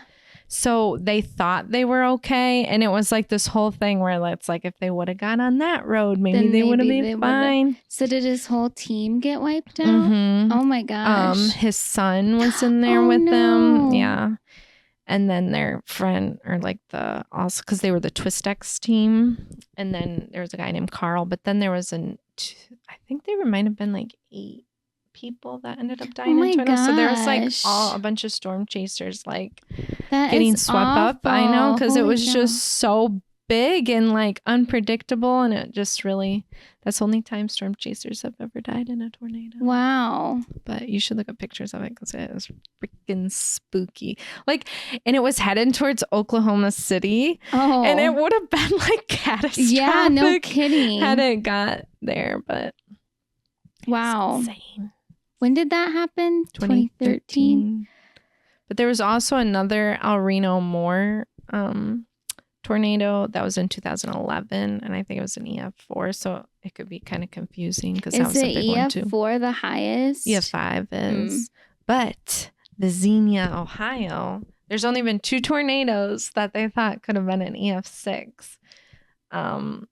And Xenia, Ohio may have been one of them. Wow. But then they changed it because that's like inconceivable amount of damage. But I'm like, what does that mean? Yeah, what is like the whole earth would have to be sucked up? Like what do you mean we can't conceive it or whatever? Yeah. That is interesting. I know, but anyway, I just wanted to add to that since we were talking about tornadoes. Yeah, man, that's wild. Tornadoes are scary. They are. They're so scary. Like, and all right, I'll stop talking about it after this. But it's like, if there's genuinely a tornado, even if you're in the basement and it is on top of your house, I just don't think you could survive it. Because I know a lot of people pass away from like debris flying and them not being underground. But I'm like, there's a tornado on top of your house. Like, I just don't understand how you could like actually survive. Well, you know what else I was just thinking? With the tornado, I feel like you wouldn't be able to breathe. Right. Because like the air is like all twisted and whirling, and like I feel like it would just get like sucked out of your lungs, and like you wouldn't be able to catch your breath. There was this tornado, and then I'll stop talking about it. The Gerald. Tornado. Don't get me started. This podcast is about tornadoes. There may be a couple people that are interested, but this Gerald tornado went over this like small subdivision, and it was like literally a blender. Oh my God. And it was moving, I think, less than 5 miles an hour, like forward. And like these people did everything right. They were down in their basement, but they literally could have outrun it. But you don't know that. And why would you run out of the house? Right. And I mean, it just blended these people. I won't, say what people said they saw, but it was like I mean, they did everything right, but they just, the tornado was on top of their house and literally just stationary. Well, because what do you do? Like, even if you're in your basement, if the tornado comes over your house, it's going to rip your house off the foundation and then you're exposed. Right. So unless you literally have a storm shelter. But even then, it's got a door. Like, what's to say you aren't going to get... When it's literally stationary, going... Right. Like, if it literally just went by, like, typically... Right. Then you'd probably be okay. Right. But if it's just staying right there, like, what do you do? Like, you can't escape from that. No, and you're like, oh, a tornado's coming. I better stay in my thing, when literally they could have just drove away. I know, but you would never think that. You're like, I didn't know it was only going to be going less than 5 miles an hour on how top could of me. You predict that? Yeah, that's crazy. Okay, guys, it's no secret that Hannah and I have a sweet tooth, but we hate the guilt that we feel after we've binged on some of our favorite cookies, donuts, or other treats. So that's where dough comes in. Dough is an edible cookie dough company that also has donut holes and some delicious chocolate hazelnut spreads that you can eat and not feel so guilty afterwards. These treats are made with extra ingredients that are good for you, gives you extra energy, makes you focus more, and the best part is that they are vegan and gluten-free, which is so amazing and something that you don't find all the time. And sometimes when you get vegan or gluten-free products, they taste vegan and gluten-free. But these dough, cookie doughs, and donut holes do not skimp out on the flavor, and they are so delicious. We have tried the cookie dough raw and baked, and it's good either way. And one of our favorite new donut holes are the collab donut holes with Chamberlain coffee, and it's the cinnamon sugar. And these are just so amazing. You want to eat them with your favorite cup of coffee in the morning. They're just so delicious. And the best part is that they come with some extra vitamins in there to, get your day going and help you focus a little bit more. So if you want to try these vegan, gluten-free, and delicious products, you can go to Eat Dough, and that's spelled DEUX.com to place an order. And if you use the code WaterBottle15, you can get an extra 15% off of whatever you order. That is dough, spelled DEUX, and use WaterBottle15 for 15% off. To move on from tornado talk, that was tornado time with Hannah. I can't open. It's a passion. To make it something more like real life, like tornadoes. I was just thinking about when I was with like different groups of people this past weekend, and then last weekend when I mentioned that I was in Cincinnati, and then before that when I was like in Ireland with my family. And I want to know if you feel this way and if other people feel this way, but I feel that there's different versions of myself in all those scenarios. And even like you're so many different with people.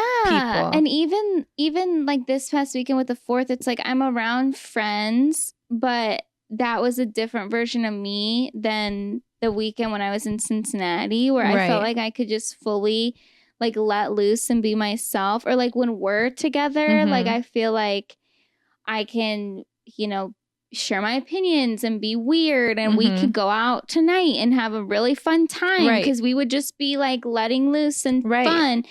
But like, I don't know, like I don't feel that with everybody, and it just made me wonder, like, what is the true me? Who am I really? I know. And we've kind of talked about stuff like in the past too, where somebody will be like telling you about, I don't even know. Like if they're like, yeah, I don't know, I have, a son and blah, blah, blah, blah, blah. And I will literally sit there and not mention one time that I have a son. Yeah. Like we've talked about stuff like that. You just like let people, or if somebody's like, how are you? And you're just like, good. Fine. That's all I can give. Yeah.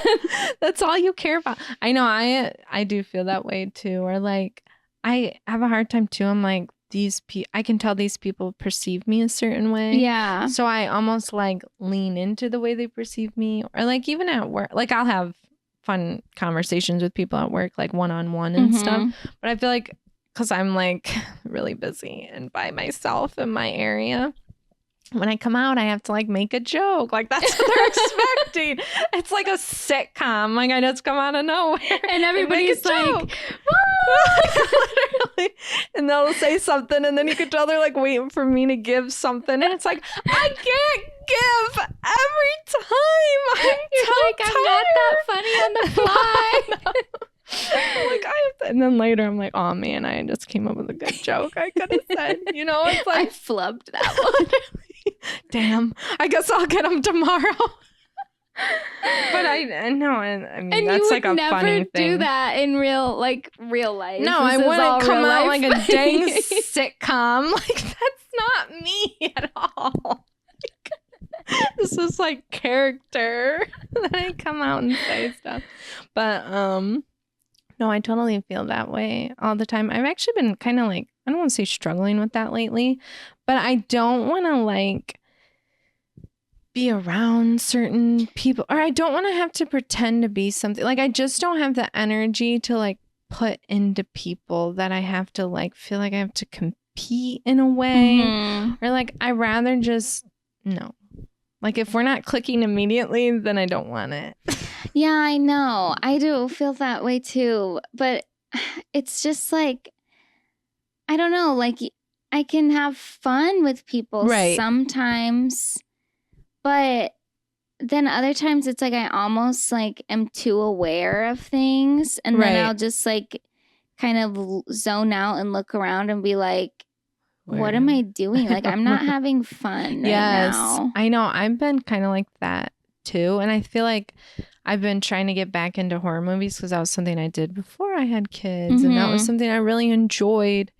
And I'm like trying to find myself again and like what makes me happy again. Even if I can't go do things as much as I want, or I don't even know what I want to go do. But it's like I'm trying to like go back to like, who am I as this person now? But like more of a mature Hannah used to do crazy horror makeup. No, I don't have time. I know those would take you a long time. I might be able to do them with my kids now. Maybe they'll let me for Halloween.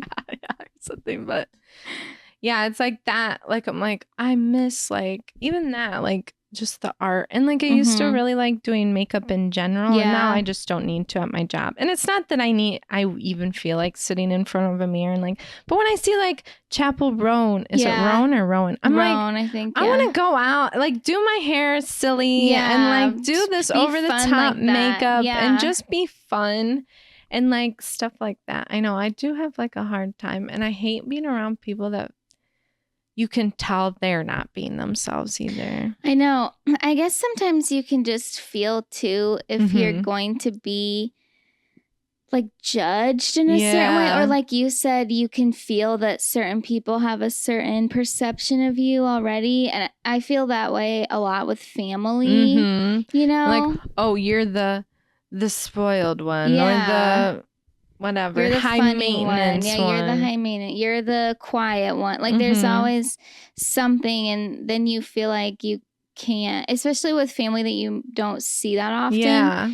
Because they don't see you often. So they just have this picture of you. They still think of you as a 10-year-old. Yeah. And you're like, no, I'm not. I'm like, that's still me, but I'm different. Well, and then, this isn't necessarily with like being fun and stuff, but with family and everything, if you then suddenly like make your opinion or your thoughts known, it's like, whoa, where did this come from? It's like, well, I actually always had this. I just never said anything or didn't feel like I could, but now I'm never going to again because made a big deal about it. Now I'm embarrassed and I want to go crawl in a hole. I'm going to elaborate on that in a minute, like add to that conversation. Okay. I want to keep talking about this for a second.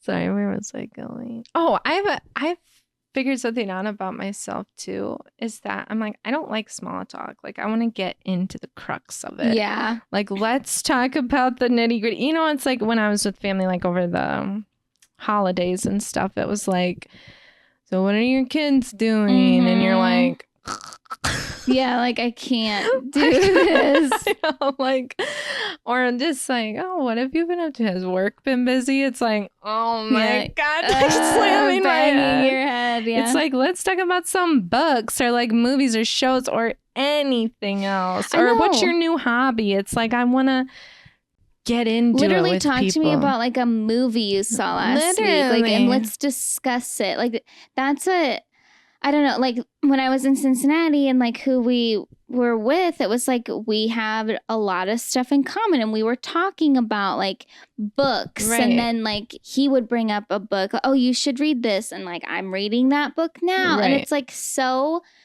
refreshing. It's literally just like a breath of fresh air when you can have a real conversation with somebody. I know. Or like even when I listen to that Rachel Bilson podcast, it's like they always just like get into it with people, and like, and the people give it back. I'm like, where are these? And I know they're like C-list celebrities that live that just have access to more things. But it's like, when, like, can we all talk? Like, I'll learn so much. I'm like, I've never thought about it that way. Like, just getting around, like, or not that I'm around them, but it's like hearing different perspectives about things and how it can change you and like doing things out of your, and it's nice to hear it from like people that are like a hair older than us too. Like they're still trying new things. They're still doing, all things that scare them, or, it's like, I just feel like that's really hard to find like in our lives right now. Yeah.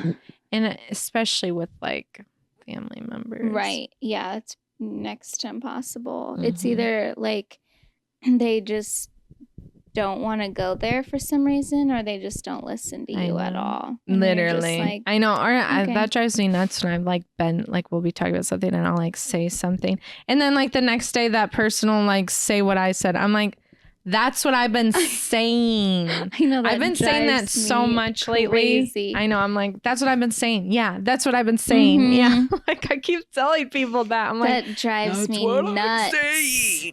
Drives me. That's like infuriating. You're like, do I even exist? That's where I always go to. I'm like, why do I even exist? Yeah, like why am I talking? Listening? Why are you talking to me then?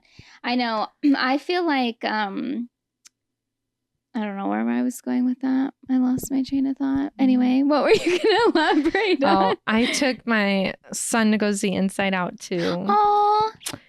Oh my gosh. The Inside Out was so good. So good. Yeah. And it's so creative, the way they like the core memories and the little pinball machine. It's like the way they did that was so cool. This one was a hair over his head, which I figured it was gonna be. Yeah. It was good.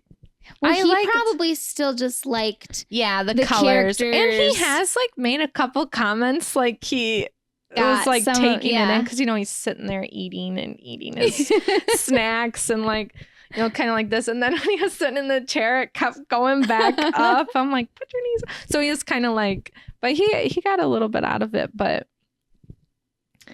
I will say on my LetterBoxd, I put this in my I liked more the character interactions in the first one. Like I just thought that those like emotions did good, where they kind of got like pushed aside, which made sense because like anxiety game.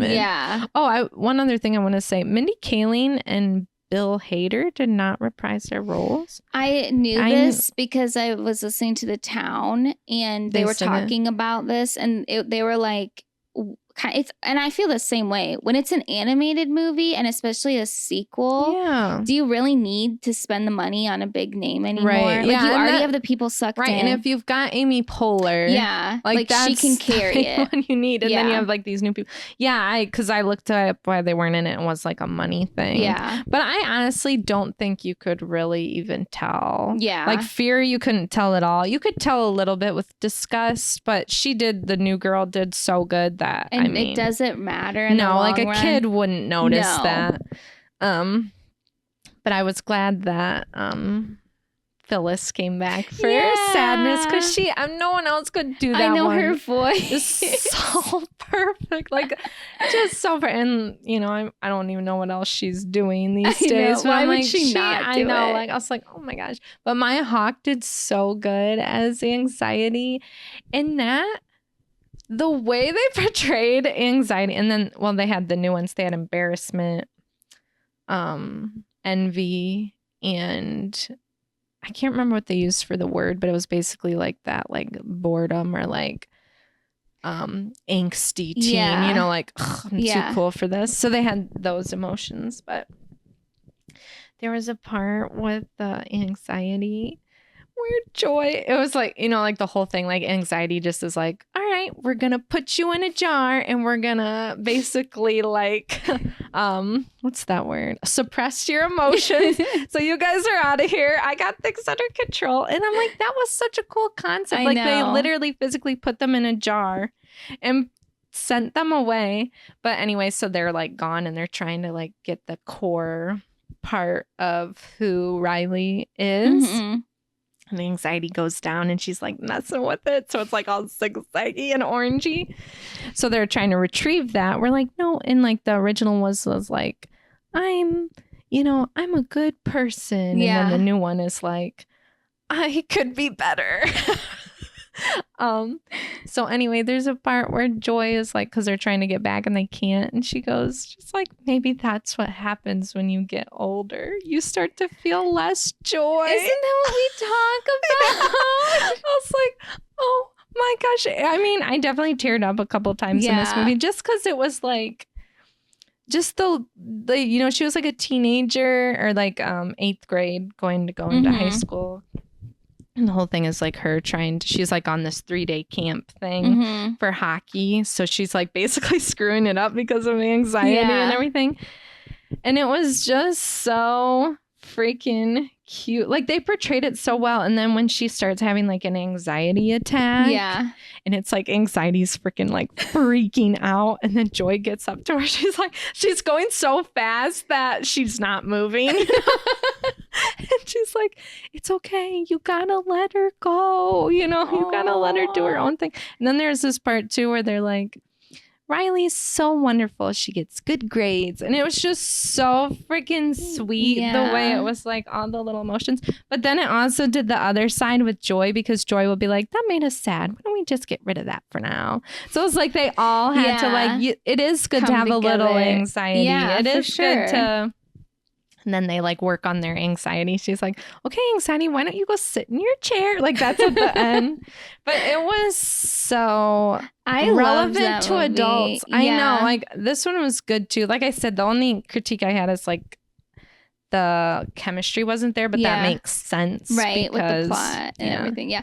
I'll watch that when it's on streaming. I know. I wanted to wait, but I'm like, let's just go do something fun. Yeah. So good. At one point in my life when I was teaching for a moment, it was during COVID, so my students and I went through a lot of Disney movies during lunchtime. But the one that we watched is Inside Out, and like I ended up finding this really great like project on Teacher Pay Teacher, and like we had such a good conversation about our emotions and all this stuff, and like, you know, the kids really did get into it, and I wish that we could have spent more time on it, but for some reason we just didn't, you know, that happens. But like it was so great to have that conversation. And I feel like in schools, you know, I mean, at some point every grade school has some type of a movie day. Like literally put this on and it will spark so many other conversations with your kids. Such a good visual representation of your emotions in your head. Yeah. We're all working together, and like it's just such a cool, like I don't know who came up with this freaking movie. That is something where it's like amazing job. You guys came together and did it, and how simple they made it for like a kid. Yeah. Like these are your main emotions, and it's like it's just so cool. And like just like even in Inside Out too, and the way they, because you know, when you're a kid, you have your imagination. Mhm. And the way they explained like anxiety is literally our imagination coming up with, I mean, it was just so clever. Yeah. Like you still have your imagination. It's just turning into something else. I liked how in the first one too, I don't know if they do in the second one, but they showed the parents' emotions too. Yeah, they did. They had some funny parts. Because she has like these two, and there was such sweet parts like when she becomes friends with her. It's like the first friend and she like drops all her stuff and everyone's laughing at her, and then Riley gets up and she's like, let me help you. Aww. Like it was so cool. But there's a part where it's like the friends are talking and then you see them in their head or whatever, and she's like, did she just give us a look? And then it's like and then it like shows them like zooming in on this look thing, and then it switches over to the other one. They're like, she knows we gave her the look. She knows like it did stuff. We got a lot more like the other. But that's so wild because that's literally what's going on in her head. I know. What did she just say? Like, wait, what just happened? Wait, how do I respond? Quick, how do I respond? Go through the filing cabinet. I know. It's just such a cool visual. I know. And there's a part too when they're in like the imagination place. And it was so funny because it was like this magazine blows by and it's like Riley in the relationship with this like famous person, you know, like in her world, she's like, but it's just her. And it's like, we literally all do that. I know. We're in our head. I'm gonna marry him. Yeah. Oh my gosh. So, I mean, it was good. I'm trying to think if there's any like really good parts. I don't want to like ruin the whole movie, but it was good. Yeah, that is. I love those. I know. And I like that they made her kind of like her teeth were crooked and she had braces in. Yeah, it was so freaking cute. So relatable. It was so cute. But I just like, kids should be watching this all the time. I know. And I mean, for parents too, like, I know. Like your son, I think at some point he'll probably rewatch those movies, especially because you have a younger son. I know. Too. She watches Inside Out a lot now, but I don't know if he's like fully getting it. Yeah, he's probably like right on the cusp of where it's like, but yeah, as your younger son gets older, like that's something that'll definitely be played again. Right. And then your older son will like, understand it more. And like it's just such a good conversation starter. I know. And just a way for them to understand. And like, we've talked about this before too. Like when we were younger, we didn't have something like that as a way to understand. No, we had Cinderella. Which is good. Wonderful. But, don't get me wrong. And they like taught us lessons in different ways. Yeah, but like this, kind. There wasn't something like this where like our parents could be like, well, remember in Inside Out when this happened? Well, that's what's happening to you right now. You know, like if that would have been able to have been explained in that way, like I just think the level of understanding about ourselves would have been so much greater. And obviously not perfect because of course we all just our hormones and mind take over developmentally, blah, blah, blah. But it's like that is just so good. Like literally whoever came up with that idea deserves like everything. Like 5 stars. Yeah. I mean, it was just such a creative, beautiful way to like just represent all our emotions. And even with this one, it's like the start of puberty, but it's not like they didn't go like the other way with it because she's still young. Like she's still getting into that. But it was like, you know, she was getting a little smelly and stuff. And then they had a place with her deep. This will be the last funny thing about the movie. It was so out of pocket. It was like they got locked up in her imagination or her secret vault. We all have one of those. And one of them was like she had this crush on this video game character. So like animation was different and he's like doing his thing or whatever. Then there's this other part where she has her secret and that she still likes this little kid show. And the thing is like he's like talking to the camera and he's like, what does that make you feel? Blah, blah, blah, blah. And then finally it goes to their perspective. They're like, who is he talking to? And he's staring at the wall, just like talking. Like it's so out of pocket. And then he has this like fanny pack with like, oh, what can help us, you know? And then the thing's like, and then later they're like, all right, we need you to help us again. They have the fanny pack come back and the anger just reaches in and it's his mouth. And it's like it's so out of pocket, but it was so funny. But anyway. Yeah, whenever it comes out on yeah, you should definitely. Yeah, I'll definitely watch it. So good. And it's so relevant to adults and teenagers right now that very sure you should watch it. That just to like think about what we're doing right now and then what we were talking about like who are we, like my grandpa listened to our last podcast and he was like, I just don't know how they can just talk. Like they just go on and talk about things and they're so just like from one topic to another. And how can they talk for all that time? I'm like, because we're friends. I know, like, because that's the environment we created. Yeah, like we could literally talk for like 5 hours. I know, literally. And it's like we bring these pieces to the conversation because we want to talk about them. Like I'm not just... if I didn't care about Inside Out, I wouldn't bring it up. Right? I know. That's the worst feeling ever when you're with somebody and you're just like, okay, what do I talk about? I know. What do I bring up? Okay, if I bring that up, they're not going to care. I know. Okay, it's awful. Like low stakes conversation that I can bring up right now. I know. And and it feels like you don't want to offend people. You don't want to hurt their feelings. You don't want to sound like an idiot or like... I don't know. And I feel like too, and I obviously like we all have this problem. I feel like people just aren't stimulated by conversation anymore. It's like, for sure. They just want to like flick through stuff. And then it's like they just don't want to conversate. I know. And that's where, we can fall into that too. And sometimes you just need to flick through social media or whatever to like decompress after a day or, whatever. But I think that we're kind of in that sweet spot where we experienced so many things before social media got big. So we still know how to talk to people and know how to be social. But like we still had... It's like now we have a choice where it feels like some other people who might be younger, it almost feels like they don't have a choice because they've always had it like this. Like they've always had texting and we didn't always have that. Literally. I know it is. It's interesting, but I know, but we're just such good friends that we can like talk and be real. Be our true self. No one's like, who else is going to listen to me talking about literally Nicole Kidman? Literally My God. Nobody else. No one else is going to listen to this. Whatever. We're going to find the right audience. We have each other held hostage. Yeah. It's like we want to talk to each other, but other people don't want to talk to us.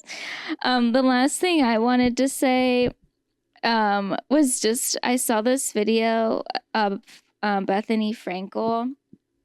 I saw the thing about her and Luann and all that stuff, and then Luann was upset because it was like, oh, she used her kid to get, and then Bethany's like, I didn't really care about Luann, and whatever. It was just for social media. But then in this TikTok, I'm guessing it was, she's like eating like lobster or crab or something.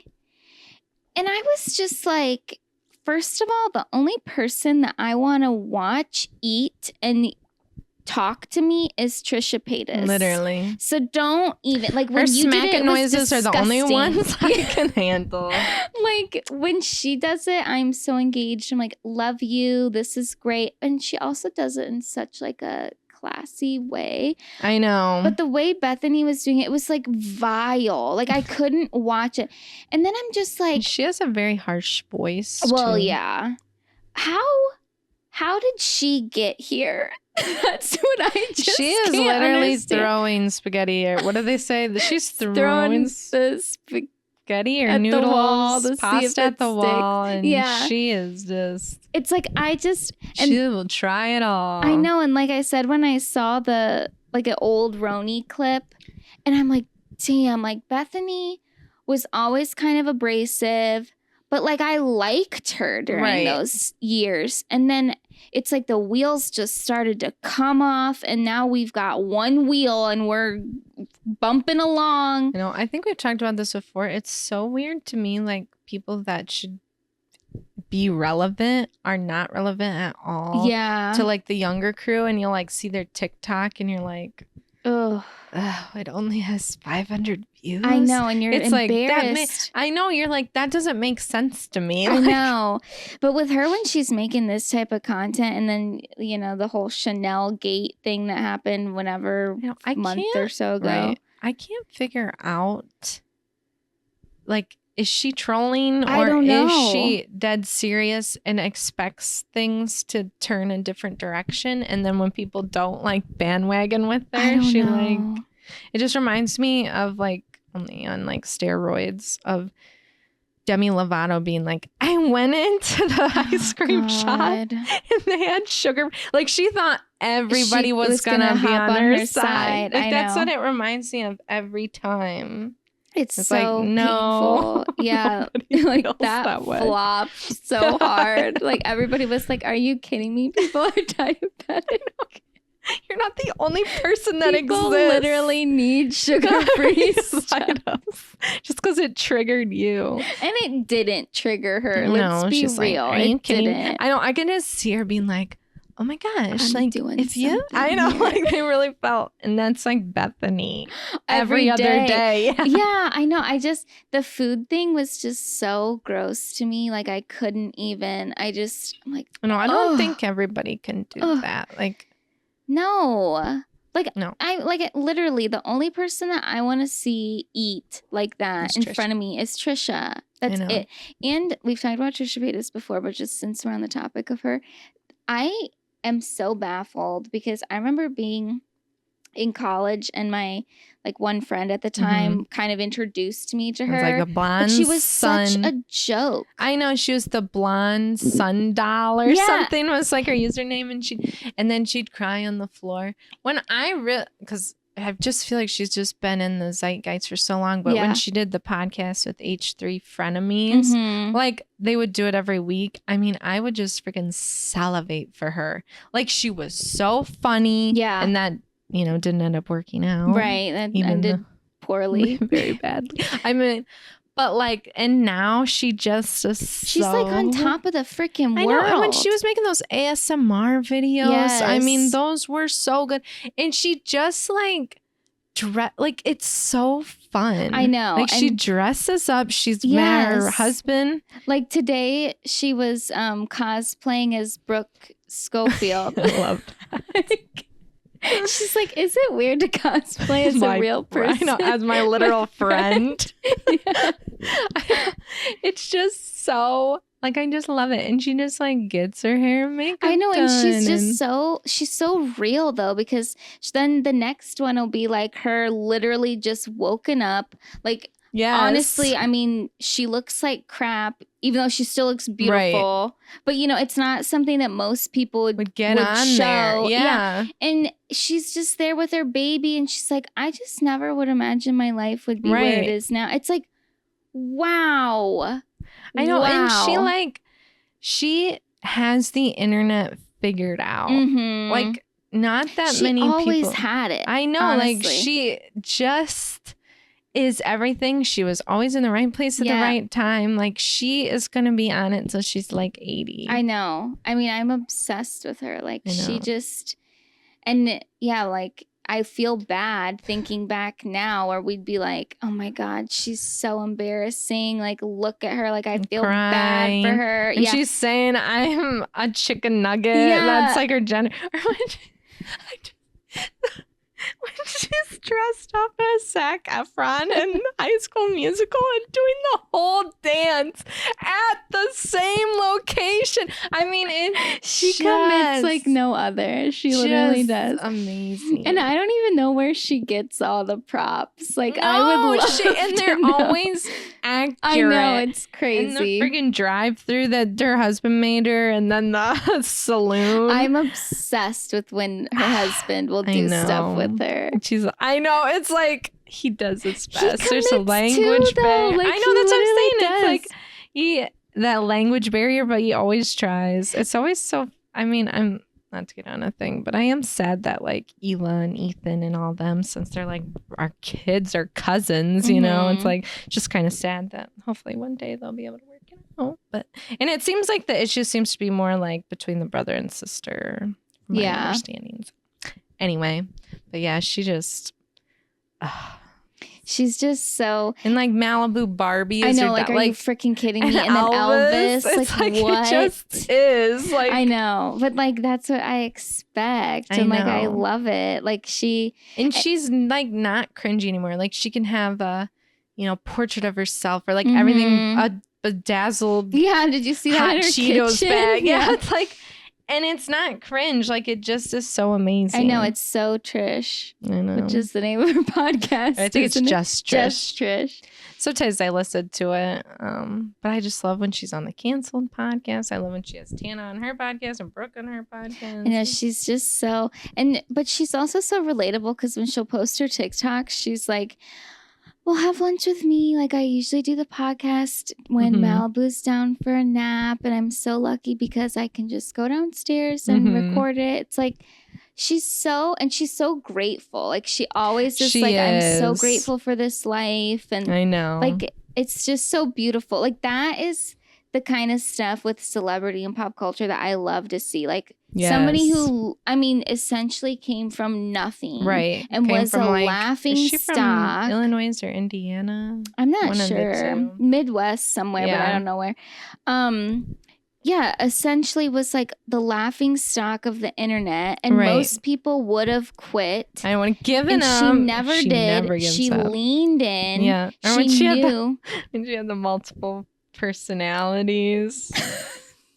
I forgot. And she just like changed. Yeah. She like dropped the bag of chips. The YouTube era was so unhinged. I know. And she just went with every trend. Yes. She just freaking. Yes. Yeah. It's kind of a beautiful thing. That's where, you know, us with our podcast, I'm like, we just have to keep trucking because. Trisha. We just could get our own portraits of Trisha and just look at it every morning. Manifest. Yeah. She's so fun. I know. She really is an icon in her own right. Like she seriously is. She is. I just had two more little topics. Okay. Chloe Cherry was on Tiger Belly. Mm-hmm. And the comments were not nice. I'm not surprised. Yeah. She didn't really like contribute to the conversation, but it also like... That's a little annoying. I know. But I also understand that Billy Lee can... I mean, Billy Lee. Not Billy Lee. Bobby Lee can overtake the conversation. You can't like go down that road. Anyway, Bobby Lee could kind of overtake the conversation, but he would try to do like the bits with her and like the role play with her, and you'd get That's kind of her vibe. Know. When she the only other interview I've listened to her do was when she was on Emrata's podcast a couple years ago, and they like I'm sure that wasn't memorable. I know. Well, and I remember Emily got a lot of criticism, and she like had to address it because she didn't challenge Chloe Cherry because she made like the porn industry sound totally fine and not bad at all, or you know, like some of that stuff. And she was like, I just remember Emily was like, I know I didn't like, you know, disagree with stuff she said, but I just really try to have like an open space for my guests to talk and stuff. But this interview was not good. As we've said before, I don't think there's some people who just aren't good interviewers. I know, and so is she. So she was just in the second season of Euphoria, is that right? Well, or she was in... I didn't watch all of Euphoria, but I did see a lot of clips, so I feel like I did watch it. I think it was just the second season. And then I wonder, like, I mean, they didn't ask her about that, really. Well, they did. They didn't ask about, like, a new season or anything. And then I was like, I wonder if she was just on it the second season, and if it ever came back. To talk about that, yeah, like, literally... I I don't know if it's going to happen. They keep saying that it will, but it's like the years roll by and everybody's getting older. And I mean, you've got like Zendaya and Jacob Elordi that are doing like a million Sydney things. Sweeney. Yeah, it's like, how are you going to, even Hunter Schafer, Yeah. like how are you going to pull these people back together? Like, I don't know. So, I mean, it's like a cultural thing that I follow, but again, like I'm not getting HBO, so I'll never see it. I'll never really see it. I'll see the clips on like TikTok. Just enough. I know. I love the clips of like Maddie, Oh, and I I'd know. love to see that actress. Which why can't I remember her name right now? I can't either. All I can think of is Maddie. Mm-hmm. Since that's like in my head now with Euphoria. I know. I'd love to see her in some Has stuff. she been like, in other things? There's been stuff before that. Like I know there's one movie that she's in, but I mean, I don't know what. Actually, I don't. Nothing like huge. No. Though, yeah. But it'd be cool to see her in some stuff. She's it got almost like a came fun to me. sass. Perez is her last name in the show. Maddie Perez, and then. Ugh, it was almost there. I know. They almost like could have been like interchangeable. Like she looks like both names. Yeah. But yeah, I don't know. And well, again, from not watching the show, I know that Chloe Cherry's part had to do with what's his name? Angus Cloud. And then, yeah, that's right. He But passed away. I don't know, like, because I haven't seen the whole thing and just clips, like, I don't know the full relationship there. Right. I don't know what trajectory that means for her, but, like, I know that they were connected, so I'm not sure, how they're going to go forward. Yeah. Or what they're going to do with that storyline in general.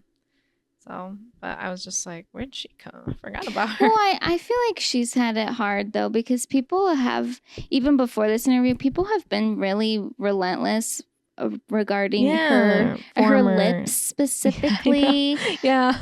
Like on social media, I think people have been really mean. So I know. I think people have been so mean to her. And I'm like, what is this like hatred? Is it just because she like was able to go from adult work to like this huge show? Right. Like, are people just mad about it? Like, I don't even know. All these incels. She I'm surprised that she even did a podcast, honestly, like an interview. I know, like it was kind of like, well, then he was saying like they had met through this whatever thing. So I guess I'm like, oh, I guess that makes sense. Maybe doing like a favor or whatever. Yeah. But it was kind of like, I don't know, it was just kind of dry, but I don't know. Maybe she's used to being like on the defense or something. Probably. Or maybe she just, I don't know. That kind of seemed like her personality. But anyway, I just thought that was interesting. And yeah. I watched one other movie. Ooh.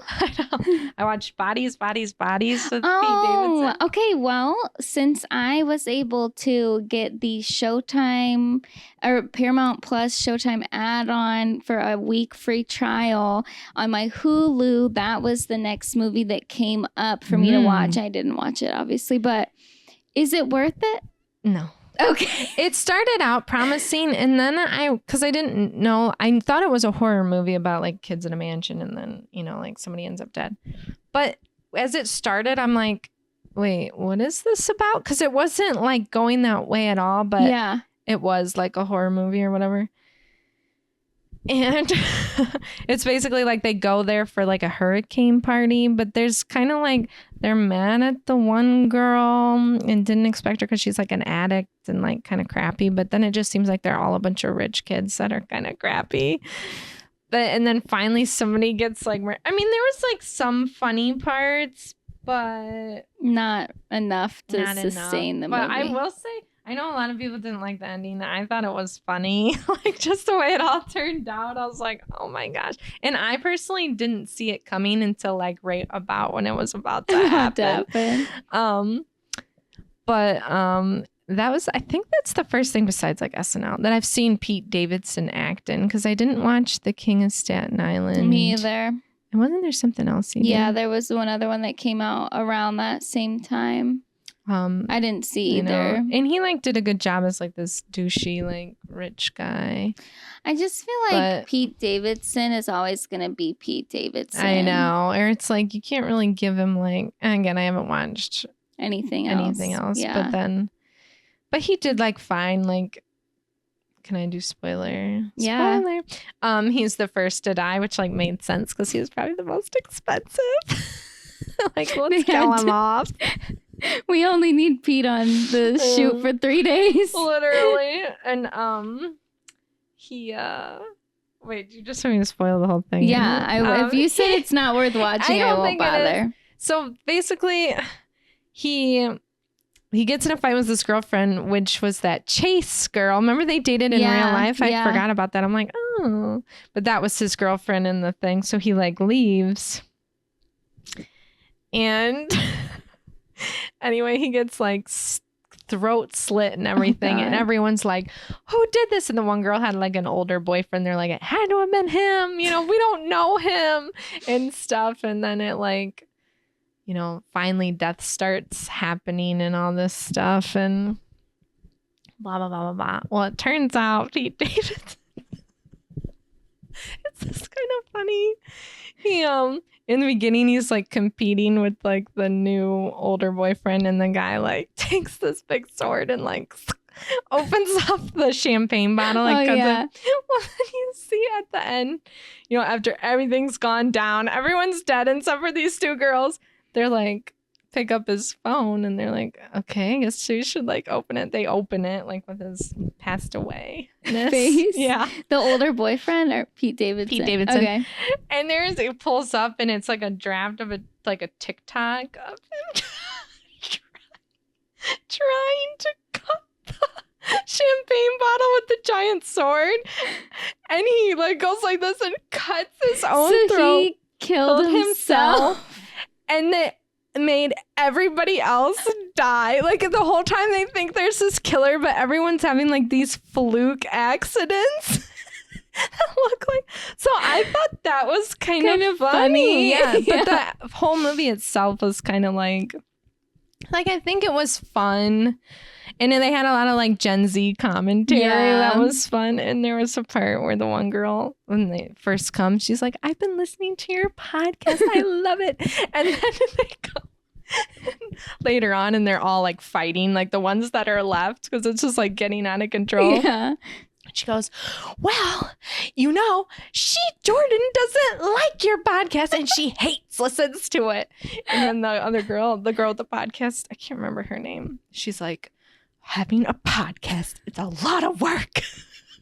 She's like, you have to book guests, you have to make Google calendars, and you have to edit it, and it's really hard. And you're like, relatable. I literally was like, I was actually laughing during that. I'm like, yeah, she's right. Like, I feel like if me and you would have been sitting there watching it together, we would have thought it was funny, but it just wasn't like... It doesn't... Sometimes those things don't hit when you're watching them on your own. Like, now I'm talking about it, I'm like, it was so funny! But something has to be like really freaking funny for me to laugh when I'm watching by myself. Yes, I agree. And then when you're back thinking about it. But then there was a part too where they were insulting a girl. She was like, you always want to have this rags to riches story. She's like, you are upper middle class. And that's like a whole commentary on how everybody has to have that sad story that Heather McDonald talks about. So there was like, that was funny. It just was like kind of slow. Yeah. But like kind of what you would expect, I guess. Yeah. So, I mean, it was fun. I can't remember what I rated it. I might have, because it was fun. Like, I had fun watching it. It just wasn't like an amazing movie. Yeah. I think I might have rated it like a 3.5. Necessarily recommend it. Yeah. But I did think it was like just kind of funny. I don't think it's going to be like a movie that goes down in history people are. Yeah. Honestly, I forgot about it until it popped up. I rated it 3 stars. So I think that's probably fair. Yeah. Like, it was fun, but anyway. Can you please look up what that book is called that we're going to be reading? I think it's Hits, Flops, and Other Illusions, but I can't remember if that's the actual Flops title. and other. Oh wait, sorry, that wasn't the whole thing. Hits, flops, and other illusions. Okay, it is by Ed Zwick. We're bringing back our book club. I know we went on hiatus for a little bit there, and you guys have been asking us for it. And we're finally... And one person at one time did mention they liked those episodes. We're finally bringing it back. We're answering the call. And this one is definitely kind of different from what we usually read, but it is an interesting commentary on the entertainment industry.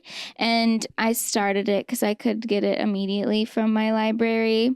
And Ed Zwick, for those who don't know, because I didn't know, he is a director. And he did Legends of the Fall.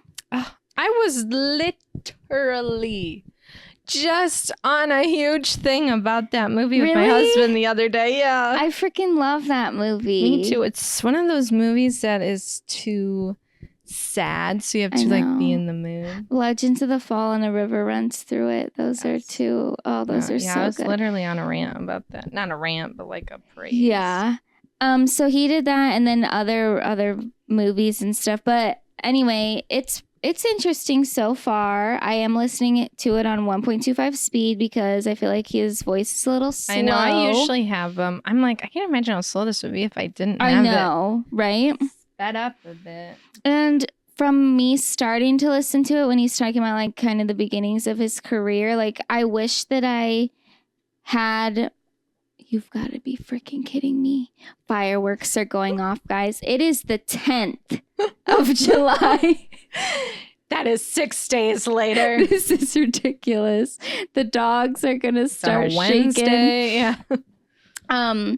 But anyway, yeah, like there's a lot of people that I don't know that are big names in the kind of other side with like directing and producing, and I wish that I did know more about that, but like I just don't. That's kind of like a different, like I feel like a lot of people, so every celebrity memoir is like this person, but we never hear about the other players. Yeah, it's almost like a little behind the scenes stuff. So they have drama too. No, he is name dropping. Dang. Yeah, he's fully name dropping, and he says that right at the beginning. He's like, I'm doing it. I'm saying it all. So yeah, if you guys want to read along or listen along with us, we'll review this probably, I don't know, probably like beginning of August, I'm guessing. Yeah, somewhere in there. When you can get supposed to. There's not that many people in the line. So it'll probably be. Yeah, so whenever Hannah can get that, that'll depend on exactly when we record and get that out, but definitely in about a month. So if you want to listen along and read along, then please do. And we're bringing back the book club. Be sure to give us more suggestions of books that you want us to read. We'd love to hear it. Yes. And then, do you have a recommendation for this week? I do. I have a cleansing oil that I got. Just screenshot it. It is the, I don't know how to say it, but ANUA, Heartleaf Pore Control Cleansing Oil. Where'd you get it? I ordered it off Amazon. Oh. But I had, in the past, accidentally bought waterproof mascara. Oh. And that's I never don't coming normally off. do that. Yeah. I don't enjoy taking it off. No. You have to soak it. When I used this on it, I mean, it was like immediately coming off. Nice. So that's why I'm recommending it, because it'll take off anything. Yes. Nice. So I'm happy with it.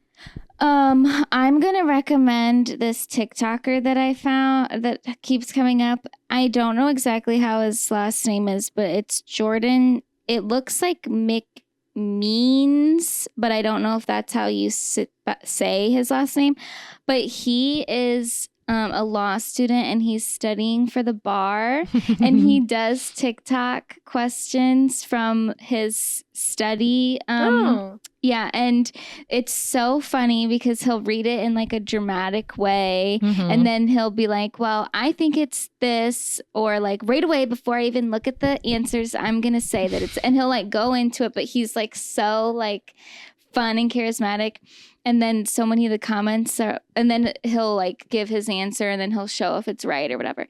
And obviously, as a viewer, you play along. And then so many comments are like, should I take the bar? Sometimes the freaking, I'm like, where are all these funny people and how can I meet them? Like, I love when those comments, they're just so fun. And when everybody gangs up together, it's like, it's such a beautiful moment. I love it. It is so beautiful.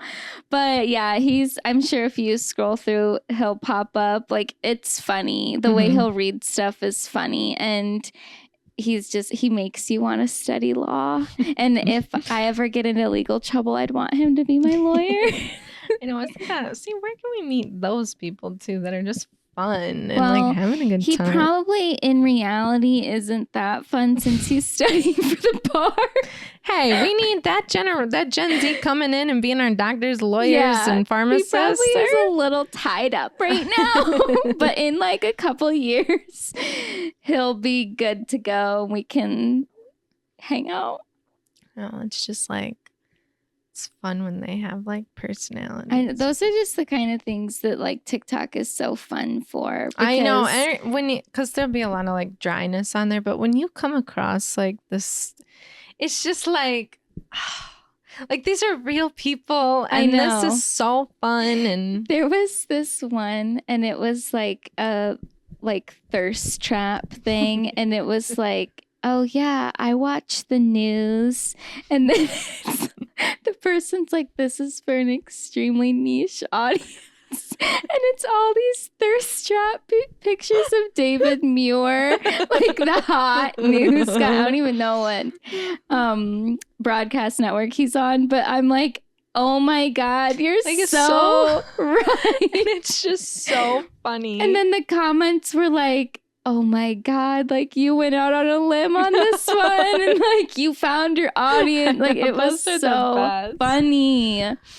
Like, or like the one thing where it's like, let's keep going on. But when it's like this girl has a list of reasons not to have kids, and then people will tag her in these like bizarre, it'll be the most bizarre story that happened to them. And then they're like tagging the girl, and then you'll see the video come up of her clicking it into her notepad. I know, it's like there's just so many beautiful community. I know, and you're sometimes I know sometimes it's like, and yeah, like you said, sometimes it's so dry, and you are just like scrolling. I know, and it's dumb, but like when you get that, it's like, ugh, we're just all people. I hate when something will come up and I realize that I'm the problem. I think we talked about this before, where I'll be like, oh my God, the comments on this one are gonna be. And then it's like, oh, you look so beautiful, so relatable. That happened to me. And I'm like, oops. Oh, this is not where I belong. Yeah. not interested here. Yeah. I'm gonna delete that. Not that I ever really comment on anything, but it's just funny. Anyway, well, I guess we should wrap it up. Yep. You guys know where to find us. Make sure you listen. Oh, wait, before we go, we have a special announcement. Oh, and we can also mail you one if you give us 5-star review. We have stickers. Now, this is our first rendering of these, first try. The holographic ones didn't turn out exactly how we wanted, but they're holographic and they're fun. So that adds to it. Yes. And the other ones are kind of cuter with our water bottles that we never show anymore. We can dig them out. It's just easier if we're at a table, you know? Instead of like it flopping over. So these are, we'll put a little graphic of them in here, or we'll put it on our socials too. if you're in Ohio, You might find one of specifically these. Northwest or Northeast Ohio, you might see some of these babies Oh. scattered around. Yes. And if you see them, obviously, please scan the QR codes that brings you to our Spotify or our Apple Podcast. Give us a follow, give us a rating, 5 stars. Maybe give us a review if you're feeling generous.